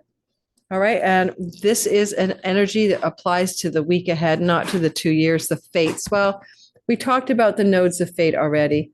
North node in the house of good fortune, south node in the house of windfalls and pennies from heaven. Certainly some of you may be moving into a time of financial fortune during this week ahead and over the course of the year or two that follows. I do want to say that the fates are the north and south node, and they are in both positive They're both in very, very positive houses. So let's take a look at number 17. That is like the beautiful number, the star card in the tarot. And the fates say to you this week ahead, fate, karma, acceptance, that there are things you cannot change, and knowing what things they are. The serenity prayer sums up the meaning of the card. God grant me the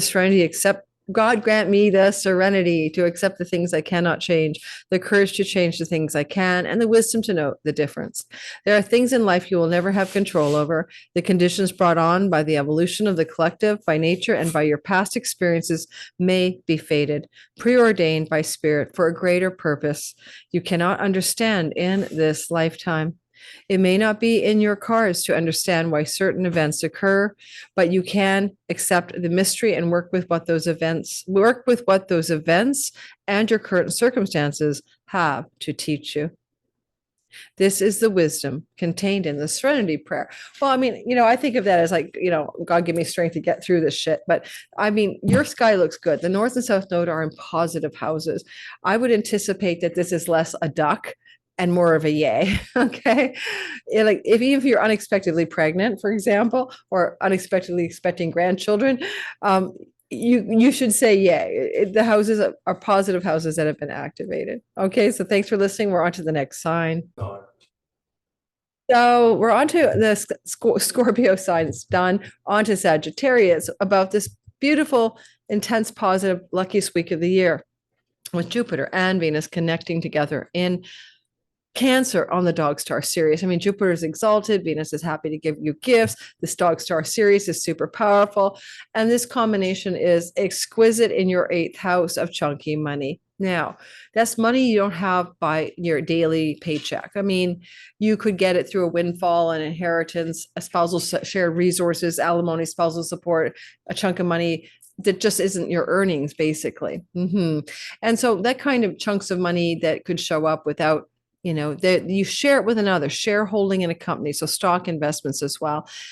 And the money that money makes money, right? That kind of money, those monies are very auspicious for you.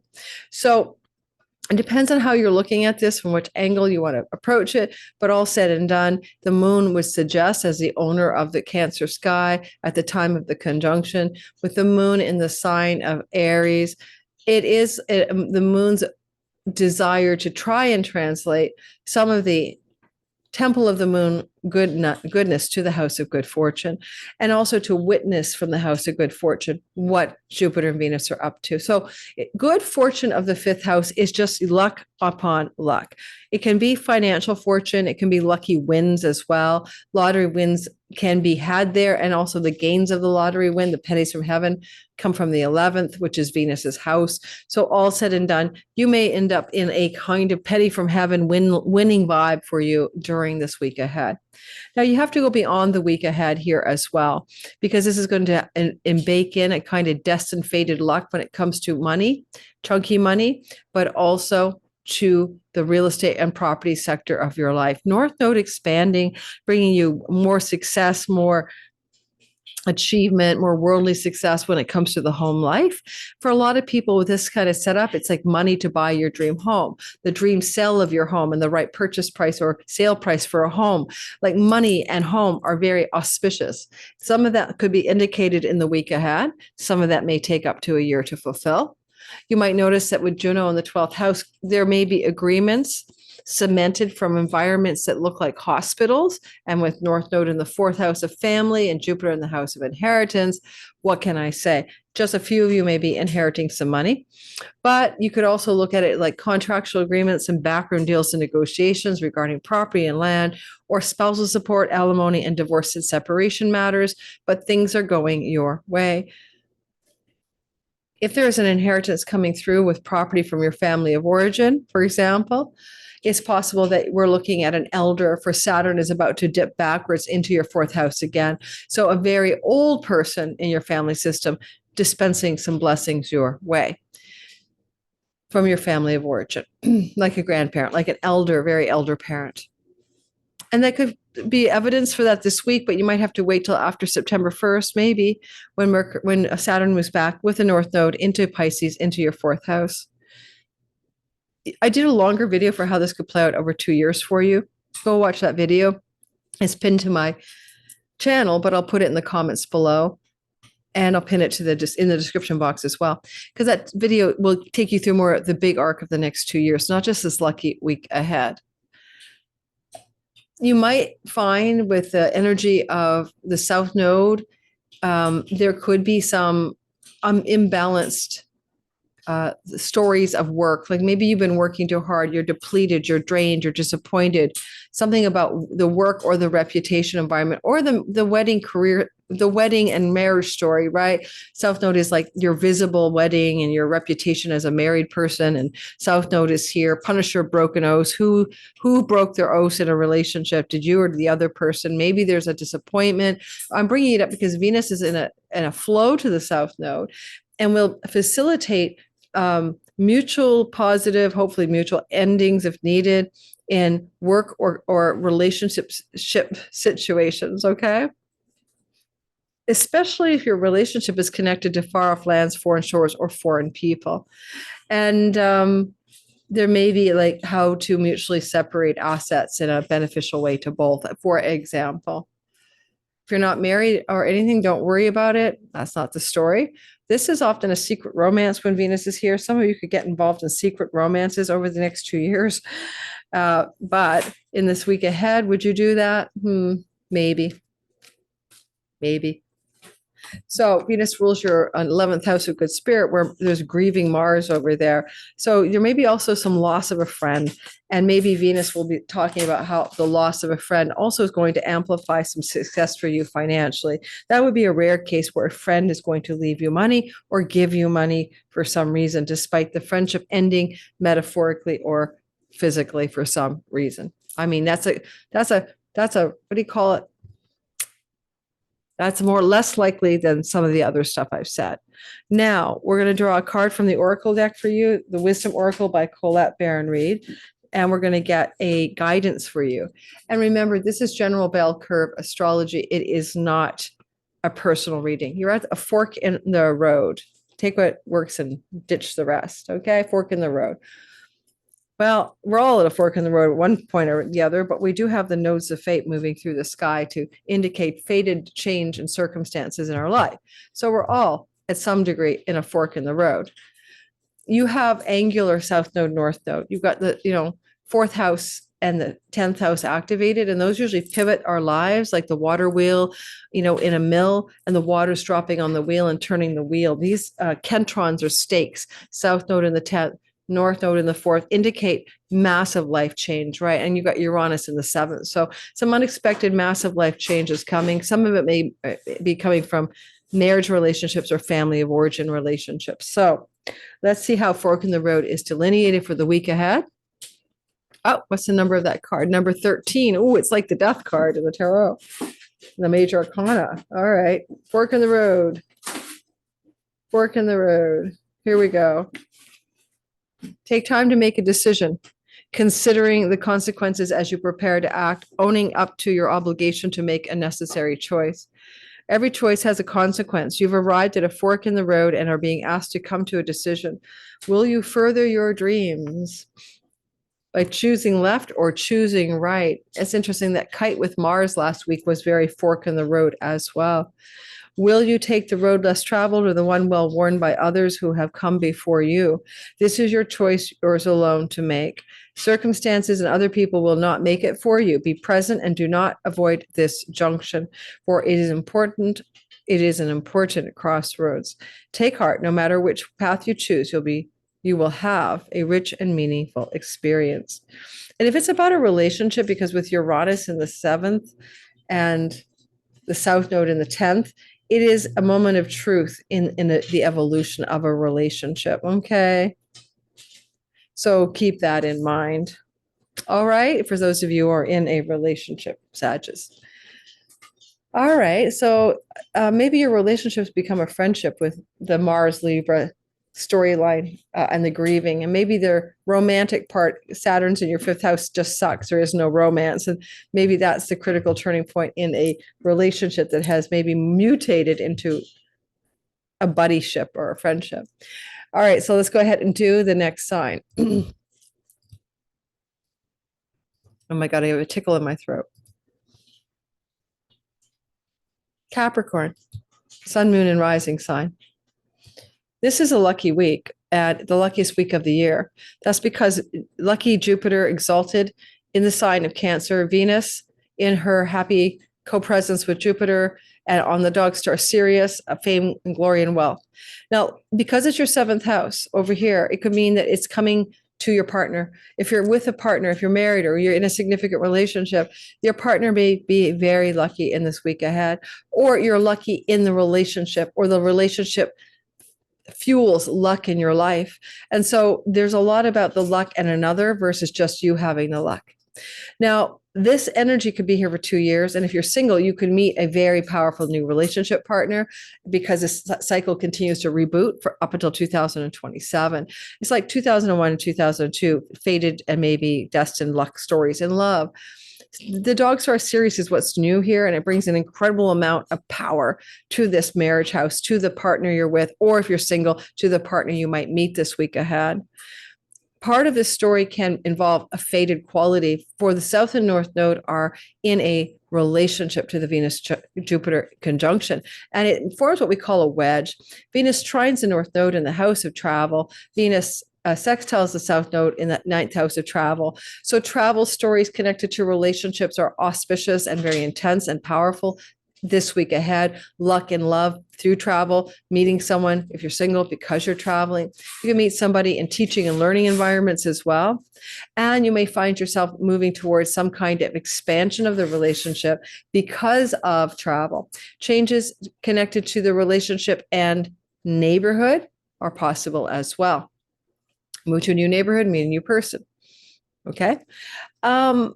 Part of the energy of the story is definitely about the fact that the moon owns the real estate, owns the Cancer sky, and she's in the fourth house, where the chironic wound of your true home is there since 2019. You're not knowing where your true home is, of belonging, and feeling like you're not the outsider. And because of that, the moon with Chiron is kind of suggesting, especially on the 12th, it's exact on the 12th, but a few days before and after, there's a possible solution to the home question vis-a-vis relationship questions. Or if you were trying to sell a home or buy a home, maybe the perfect contractual offer agreement can be formed in this week ahead. It may move you to a new neighborhood or to another land, foreign land, South Node in the ninth house, foreign land that you've been to before, however, not something brand new.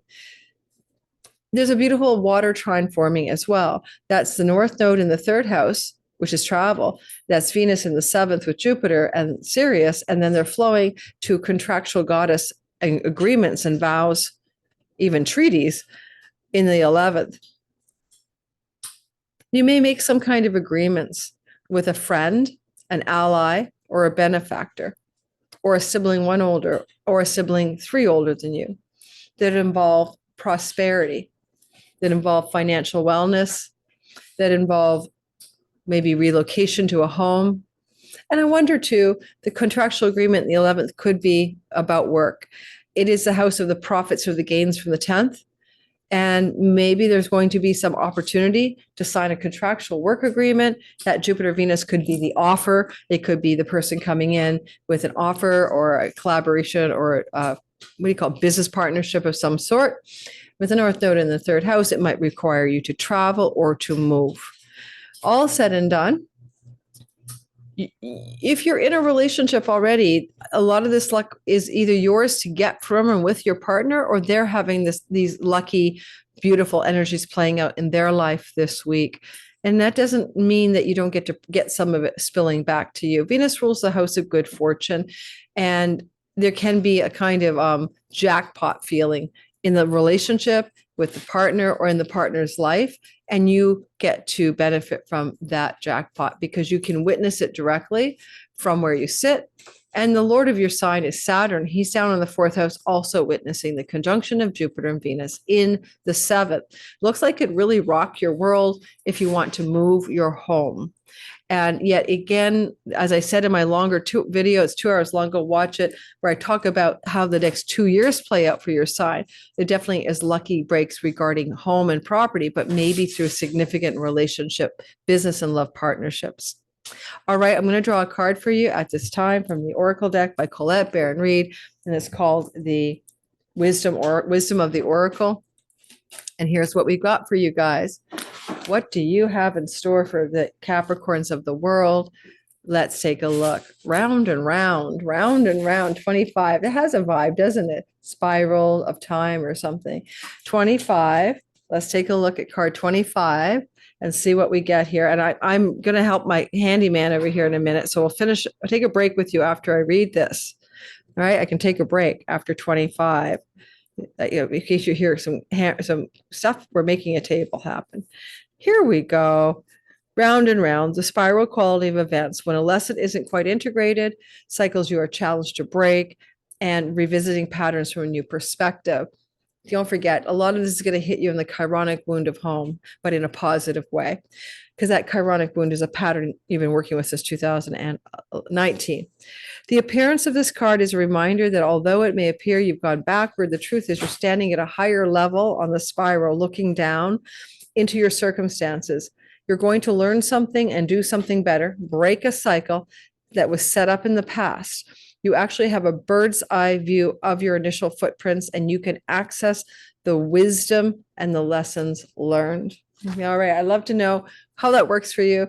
Lord of Time and Karma, Saturn is with the moon, who owns the event in your 7th house. So I can see the karmic cycles and the patterns in the astrology as well. It looks like you're going to really have a turning point in relationship, maybe some work opportunities and home, but keep the word luck in mind. Hey, Aquarius, Sun, Moon, and Rising. We're going to take a look. Oh, there's a mop here. For you Aquarians, we have been swiffering after constructing a table. So anyway, let's get ahead of ourselves. We're talking about the sky Aquarius, where there's a luckiest sky this year, in this week ahead, but also it's the luckiest of many of these conjunctions. Jupiter, Venus together on the dog star Sirius. Jupiter's exalted and it's in Cancer, and the Venus is there, and the dog star is powerful. So let's take a look at the sky together, talk about how this plays out this week. Understand that this is not only about the week ahead. This is a synodic cycle. It applies to how your life will unfold also in many ways over the next year. And because the cycle starts up again next June in Cancer, not with the dog star, but in Cancer, you're going to have the same thing happen again. It got a lot of luck unfolding over 2 years in our Aquarian sky. Yes, I am one of you. And you can go back to 2001 and 2002 to compare. No, summer of 2001 to summer of 2002. I know we had some bad world events, but we're talking about our individual lives. So here we have Aquarius, Sun, Moon, and Rising. We got Pluto here dominating the skyscape, and we're very Plutonian, suffering no fools gladly, and probably feeling like there's a mortal Darth Vader threat nearby, but we can learn to live with Pluto. What we have to deal with, though, this week is a lucky break for work and health, pets and rentals, and debt elimination. Now, anyone here who holds debt and who doesn't these days, then you're going to be able to have some lucky breaks regarding debts. If you're not worrying about debts, then it could be lucky breaks and lucky developments regarding pets. If you're not thinking about pets, then it's lucky developments regarding health matters. And finally, if none of those are true for you, then what about the work you do in the world? This is great for hiring employees. It's great for getting hired. This is great for things to do with the office space, and things to do with the work routines itself. We get job energy in the 6th house. We get service energy in the 6th house, where Venus is coming together. Tantalus might be, you could have been tantalized by some opportunity that you were yearning for in the work situation. But good news is, even as your wings were melting in the career space, along comes a contractual agreement, a vow, a deal, a collaboration or a partnership in work, job, career, and money. Ultimately, this first year's conjunction between Venus and Jupiter through till next summer, till June, will indeed indicate luck and expansion and growth in your earnings and work. Lucky work and expanded earnings and growth as a result. So in a lot of ways, Jupiter and Venus, and Jupiter owns that North Node, are pushing for increase financial wellness through service and work. Also, increase health as well, maybe through destined dietary changes. You always said you'd never go vegan, you do. You'll never eat meat, you will. You know, there'll be something you must change, is fated. Ultimately, having Venus also flowing to this kind of Sonny and Cher on the top of the sky, you know, the Brad and Angelina. It's kind of like the celebrity couple. You may indeed be coming into engagement with some well-known dynamic duo in this lucky week ahead that really could support you. A couple who's well-known, doesn't have to be male and female, just a couple. The other part of that could be, again, are you looking for an opportunity to have a contractual agreement, a business partnership regarding job work and money? And that could come through as an unexpected and positive offer. And it may surprise you, but it will be positive. Mercury likes to make a deal, take a handshake, and he rules at Uranus, bringing some surprises to you in the house of contractual agreements. So all said and done, some work contracts out of the blue, surprising and positive and lucky. Want to get a pet under this? Absolutely. Venus rules the house of home. This is the house of pets. And in the next year, pets are blessed for you, as well as rental property agreements. Finally, the South Node and Venus are hooking up as well. It's not finally. I have two more things to tell you about. The South Node says, let go, surrender, and release, something to do with the 8th house. Now, some of that can be letting go of a way that you rely on money that is different from the normative, like maybe you rely on passive income. I would even include royalty income, income from investments, income from inheritances, income from spousal support, shared resources. And you got your Ivy hook up there, and that's what you're relying on. I mean, I'm not really doing that, but I'd say I rely on my ad revenue from YouTube, from the default ads, and that's kind of 8th house money as well.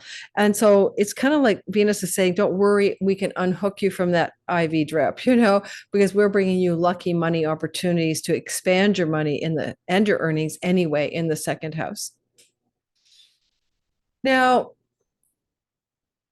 one thing about this quality of money fate, it's fated financial shifts connected to work, but also to karmic debts and real life debts. So it's an incredibly powerful financial sky for some of you. And if there are health problems that you've been dealing with and you haven't been able to resolve them, this is going to open a week of lucky breaks around matters connected to your health. Quite often, health matters of the 6th can also connect you, especially in Cancer, to digestive health or mammary gland health. But all said and done, it's also just simply saying really good luck on matters of your health. Demeter, the agricultural goddess of the crops and harvest, is here. And again, flowing to the North Node is probably just eat more fruits and vegetables and natural foods, right? This may be naturally occurring as a wisdom knowledge turning point for you. Sometimes when we get a little bit of knowledge and wisdom, Jupiter, Venus we have pleasurable outcomes, and we change our dietary style. I remember one girl I knew, she was belonged to a religious, ashram type Indian story of South India, probably. And they have a vegetarian policy for diet. And she got deathly ill on vegetarian food because she had an autoimmune disturbance from legumes. And it really almost killed her. And then a doctor said, get off the legumes. And she started to come into remission. So your dietary style, if it's right for you, Jupiter will find the blessed way to go. And a lot of dietary habits can change here, not just this week ahead, but in the next year. And the moon in the 3rd house can translate some of this luck from the work house, the health house, the pets house, the rental property house to the 3rd house, a new rental property opportunity in a new neighborhood, an opportunity that's lucky to do with a neighbor or a friend in your neighborhood and connected to work or connected to rentals, or a lucky break connected. Moon translates the luck over, and the moon's translating because the moon owns the house, the 6th house. It wants to work with this energy. The moon can move it over to writing, publishing, teaching, work, luck, break, lucky break this week, in particular this week ahead. For example, I write on Substack now, right? Maybe one of my posts on Substack this week ahead will really, really bust out. That would be a classic example. Or something I already wrote will bust out because something I predicted came true. Who knows? But that would be an example of a 3rd house writing project. Moon translation in a media format from lucky breaks to do with the work story. So I could get a lucky break in that regard. See what I mean? So it's just small luck. It's not a big deal. You're not going to necessarily win the lottery. I just wanted you to know that you're just lucky. Debt, karmic and real. Lucky, right? Karmic debts repaid, lucky breaks on real life debts, debt relief. Venus rules a house of home, property, and real estate. Lucky breaks to do with money, debts, home, property, rental, and properties as well, to lease or to be a tenant or a landlord. Very fortunate circumstances arising over the course of the week ahead. The moon is in a traveling house, maybe lucky opportunities to travel this week ahead as well. Lucky breaks around short distance travel, but connected to bettering your health or work related travel and opportunities and luck stemming from that as well. Remember, this is a 2-year story because it is like 2001, 2002, when Venus and Jupiter joined in Cancer back to back 2 years in a row. And this will take you through to 2027. So you want to listen to my longer video on this. However, the dog star was not involved. That happened in 1946, 1919. Go watch my intro. So the dog star gives this extra special power. All right. Extra special power. Now I'm going to draw a card for you.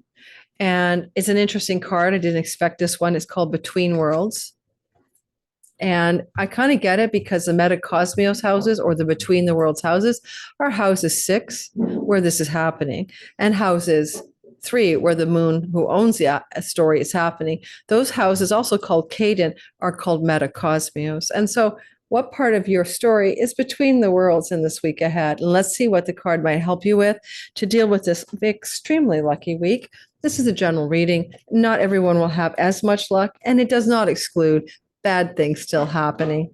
We have to be realistic, right? But hopeful. Okay. Meanings, transitions, not being quite out of one situation and fully engaged in another. Temporary blindness, no man's land. Well, that's kind of the nature of those in between the worlds houses. And they're a little in between liminal space between this and that. You have, it's like a fence that you're sitting on. They're not quite here or there yet. That does make sense to me, given the houses 6 and 3 are activated.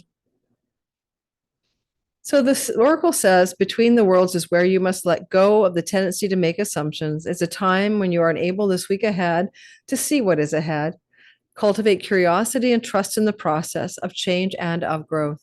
You are done learning the lessons of recent experiences, and in this place between what was and what will be in a state of making and unmaking and making again.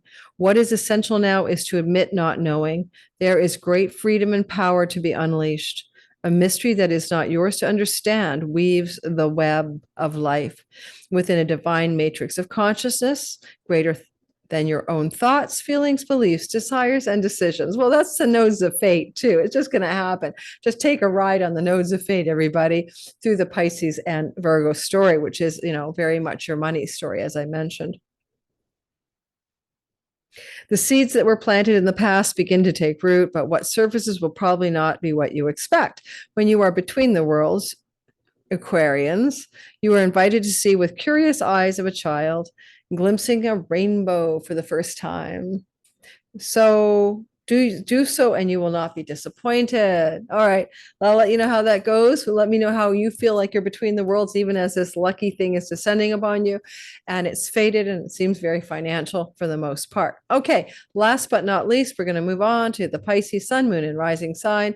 And we're got you guys up and running. Pisces sun, Pisces moon, and Pisces rising. First of all, this is flowing to you from your house of good fortune. And so we have a good house of good fortune where lucky things happen. Jupiter exalted, and he's lucky. And then we add Venus, and she's good and lucky and wonderful as well. And this is like such a good space for all Pisces. Lucky in love, lucky in winning money, lucky in creativity and art and entrepreneurship, lucky with children, fertility and pregnancy. This is all the luck you have down here. And this lucky week ahead, the luckiest week in the year, is really amplifying this story, especially on the 12th of the month, give or take a few days.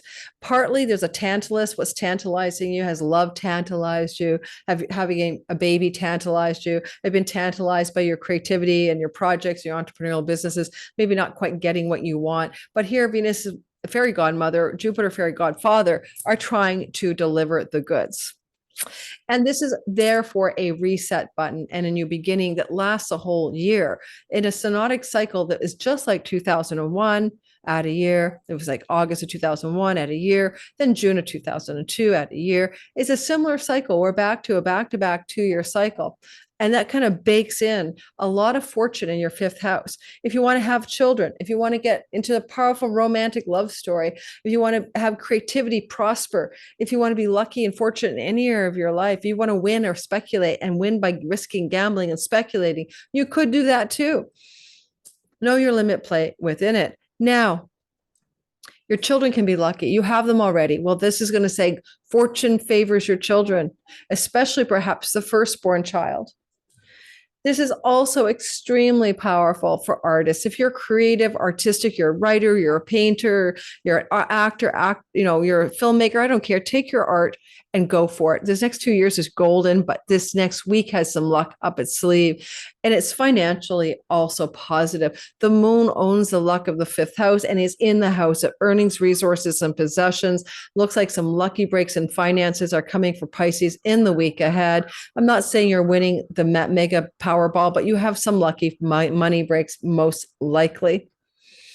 Now, also your children can have lucky money breaks as well. With this flow from Venus and Jupiter on the 12th, all the way to the North Node, you're expanding your identity. Your Pisces Sun, your career is expanding. Your Pisces Moon, you're expanding things to do with your home life. Your Pisces Rising, you're expanding, growing, and worldly successing up your identity. North Node is driving you to succeed, to be on top of your worldly success games. And this is going to be amplified by Venus and Jupiter. You have some big career luck coming if it's a Pisces Sun, just luck altogether, any part of your life, Pisces Rising, and luck around property, land, and home for Pisces Moons. Now, one thing about this is there's an asteroid called Juno, and she's about, vows, agreements, and contracts, usually legal, but also just verbal, kind of like a commitment there, a partnering up energy, a handshaking. And she's in the ninth house of publications, like particularly book publications or foreign countries and foreign lands, or things to do with visas, or things to do with passports, or things to do with courts and legal cases, or even higher educational and professorial places. And there's maybe a little bit of an entrepreneurial or creative alignment going on with those foreign entities from other countries, or book publishing deals if you're a writer, especially since Venus rules your house of communications, your third house, especially writing. This does favor writing, but also scrying, divining, doing work to consult as a prophet, a seer, a reader. Those are third house things as well. Venus is saying you could be very lucky in that area as well. Social media, online stuff can be also very fortunate. But you may partner up with somebody from abroad. You may find some kind of contractual agreement from an international source coming to your doorstep in a lucky way this week ahead. Time to let go of how much focus you put on your marriage partner. There's a lot of that South Node leakage there. And, it's where where energy is going down the drain. And maybe for some of you, it's time for that relationship to end. Punisher, broken oaths. Have you been broken? Have you had relationship partners where they make promises they don't keep? Are you somebody who also could be just getting ready to spend more time focused on you and less on other people, not just your significant other, any others that command your attention, pulling the energy towards you and away from the house of others? And I bring that up because Venus is blessing both acts. The more focus you bring on you, and so is Jupiter, the better you are. The more focus you bring away from others, the better things go. Now, the Orcus asteroid is a wealth asteroid. And so there may be some kind of stories to do with wealth and business partners, wealth and marriage partners that are destined and fated showing up. And maybe some lucky financial wealth is coming within the context of a committed relationship. And maybe there's a shared wealth story here as well. All said and done, whatever this is, it's luckier than all F. So 4-leaf clovers and rabbit's foots and horseshoes that are containing the luck are here for you. I don't even know where else to go. Yeah, you had this luck in 2001, 2002, August and June. Yes, you had this luck this year, and will again next year in June, but not with the dog Star Sirius. Unless you were alive in 1948, or was it 46 or 1919? So if you are Pisces, Sun, Moon, or Rising, this is an incredibly powerful, very lucky sky. I think the sky's the limit. in a way on this sky, but look at the translation from the moon this week ahead, particularly to suggest money fortunes are on the rise. And with that chironic wound since 2019 in the house of earnings, money, and resources, you know, or your teeth or your face, some things have been damaged there, teeth problems, face problems, feeling old and not liking your appearance either. That's the Saturn thing right now. But Venus is sort of with Jupiter bringing some beautiful lucky breaks. And by the way, fun. Have you been having any fun? Now, yeah, your kids could be lucky and you can get pregnant and you can have big, high romance.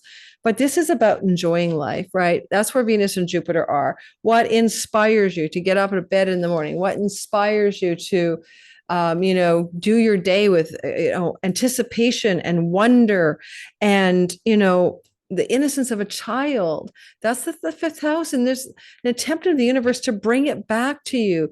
The wonder and childhood innocence, bring it home again to your life. If you've been feeling that you've been out of connection with childhood innocence, wonder, awe, delight, play, pleasure, this is a good week, but it's an indication of the next year. Yes. Finally, if you're an artist, fame and fortune, right? Why? Dog Star Sirius. If you're an artist of any kind, a creative of any kind, keep on going. This could be one of the luckiest weeks and years of your creative, artistic life. Nothing will ever look the same for the artists here because you're going to do something important. And some of you, especially if your sun, moon, or rising is anywhere near 15 degrees of the sign of Cancer, for you Pisces folk, this is going to bring you into an incredible opportunity, okay, for fame or fortune in your creative art and business endeavors. Now, I'm going to shuffle the cards up. I'm going to say, what is the best message for you in this week ahead, given the sky? And oops. Sometimes I take fallout cards, but I'm not going to do that because I'm not usually doing that. But it was called chop wood. Chop wood, carry water. Go about your daily tasks and do your thing. I would agree to that. Don't suddenly change your life because luck is about to befall you, but you can't make this shit up. I'm lucky the Oracle draw part of my business these days. Treasure Island. It is like a treasure chest in the house of good fortune, right? And it does activate the money house with the moon's placement. So, yeah. Treasure Island, number 9. Look at that, guys. Okay, it's probably going to say all the glitters is not gold, but I think this one is a real treasure. Or here's your meaning. The law of attraction, bringing dreams into fruition. The results of positive thinking made manifest. Abundance appearing as if from nowhere. Pennies from heaven and windfalls. Yeah. The house of good fortune witnesses the pennies from heaven across the way where the asteroid Sphinx is sitting. You can't make that up. Abundance appearing as if from nowhere, financial gains, and the sharing of good fortune. The Oracle's message for Pisces. If you've worked hard and acted upon your unwavering belief in abundance, and suddenly in the midst of it all, you hit the jackpot, you have uncovered the map to buried treasure and tapped the unlimited potential within you. What you must hone now is your ability to recognize when X marks a spot, because some of these golden opportunities this week ahead, maybe year ahead, may be obvious, but others may not be so readily apparent. Go watch my 2-hour video where I dive into your sign for the next 2 years based on this, new energy field. Trust your intuition to light your way as you enter this truly prosperous phase. I said it would impact money for you. Where all the long hard work navigating your inner life is paying off now. Externally, in all aspects of your life at this time, you have good fortune. And yeah, it's happening in the house of good fortune. Don't forget to enjoy it and share it with others, as treasure shared multiplies like magic. Okay, for all my Pisces who win the lottery this week ahead, share that with me. All right, and don't forget to wish and dream. Fairy godmother and father are in a kind of wonder, awe, and childhood-like innocence. Some things that you really want in your life that bring you enjoyment and joy. All right, thanks for listening. There is really not a prepared outro today. It's been a very busy day having the kids over for barbecue, and I've been moving furniture in and out. Here's what I'd say. Outro. I've said this before, I'll say it again. You know, all astrology and all tarot channels or all divination tea reading channels are general bell curve, tea reading, and tarot reading and astrology. Astrology is more accurate because it's based on a real sky, and it can be more true for all signs. But don't forget to remember this is general and it's not your sign. A lot of times I'll see stuff in the comments and they'll be like angry at me that they didn't win the lottery, they weren't lucky this week. I know you want to go onto a YouTube channel where it's free. It's just some annoying ads, and someone's going to tell you all the good things that are coming your way. Please go see an actual one-on-one reading with an astrologer. I'm going to be putting a list of recommended astrologers on my website this September. I'm really not doing many clients anymore. I'm pretty well fully booked and I'm too busy to add more. But also, if you're doing tarot readings, go see the intuitive for a private reading. If you love the channel, go see that reader. Then the only way to use these kinds of divination tools, especially tarot and the tea readings, is to let the algorithm be magically synchronistic and give you a pop-up suggestion. If you watch every menopause, you're not going to get what you need. You know what I mean? You got to go with the random pop-ups. I just listened to a random pop-up girl and she's amazing. Her channel is something called the Gazelle, the Rare Gazelle. She's a psychic channel or medium type, and then she also does tarot card draws or oracle draws. Well, I randomly stumbled on her, just never heard of her before. And she gets 3 or 4 things about me right away. It's for Aries or Aquarius. The shoulder problem. And then she's like hitting the nail, bang, bang, bang. By the end of the reading, she had 5 things on the mark. Bang, bang, bang, bang, bang. But would her next reading for me next month be the same accuracy? No, because the universe said, here, out of all the millions and thousands and billions of people on YouTube and the tarot readers out there, and now there's even more because we have translation on those dubbed videos or sound bad, you can get your answers, right? Randomly shuffling through. And the other thing I sometimes just say, grab a book, open it randomly, point to a word and ask for an answer. Like, is there a message for me about my relationship with my partner, James? And then I just bang, this is actually an oracle deck. I picked the octopus, reaching, yearning, lacking boundaries and direction, lacking direction. And out of balance, needy and clingy. And if to bring into balance, space to oneself and talk therapy. Now, I'm not going to go into my relationship, but a lot of that is actually very accurate. I just randomly picked. But if it was a dictionary or a book or a fiction book, your finger can land on a word or a sentence and it'll give you the answer to your question. It's that simple. You don't even need to learn the tarot or astrology to use your own self-divination tools. I'll share another great divination tool with you next week on my next video, my outro, that I love to do. And I've been doing it for 25 years and it's so much fun. You can do it with friends and family and it always blows people away. For now, enjoy the lucky sky ahead. Don't forget to like and subscribe. Come join me in Sky Reader. I'd love to have you there. Starting, I think it's like the September 27th, last Saturday in September. I'm looking forward to seeing you there. Bye, everybody.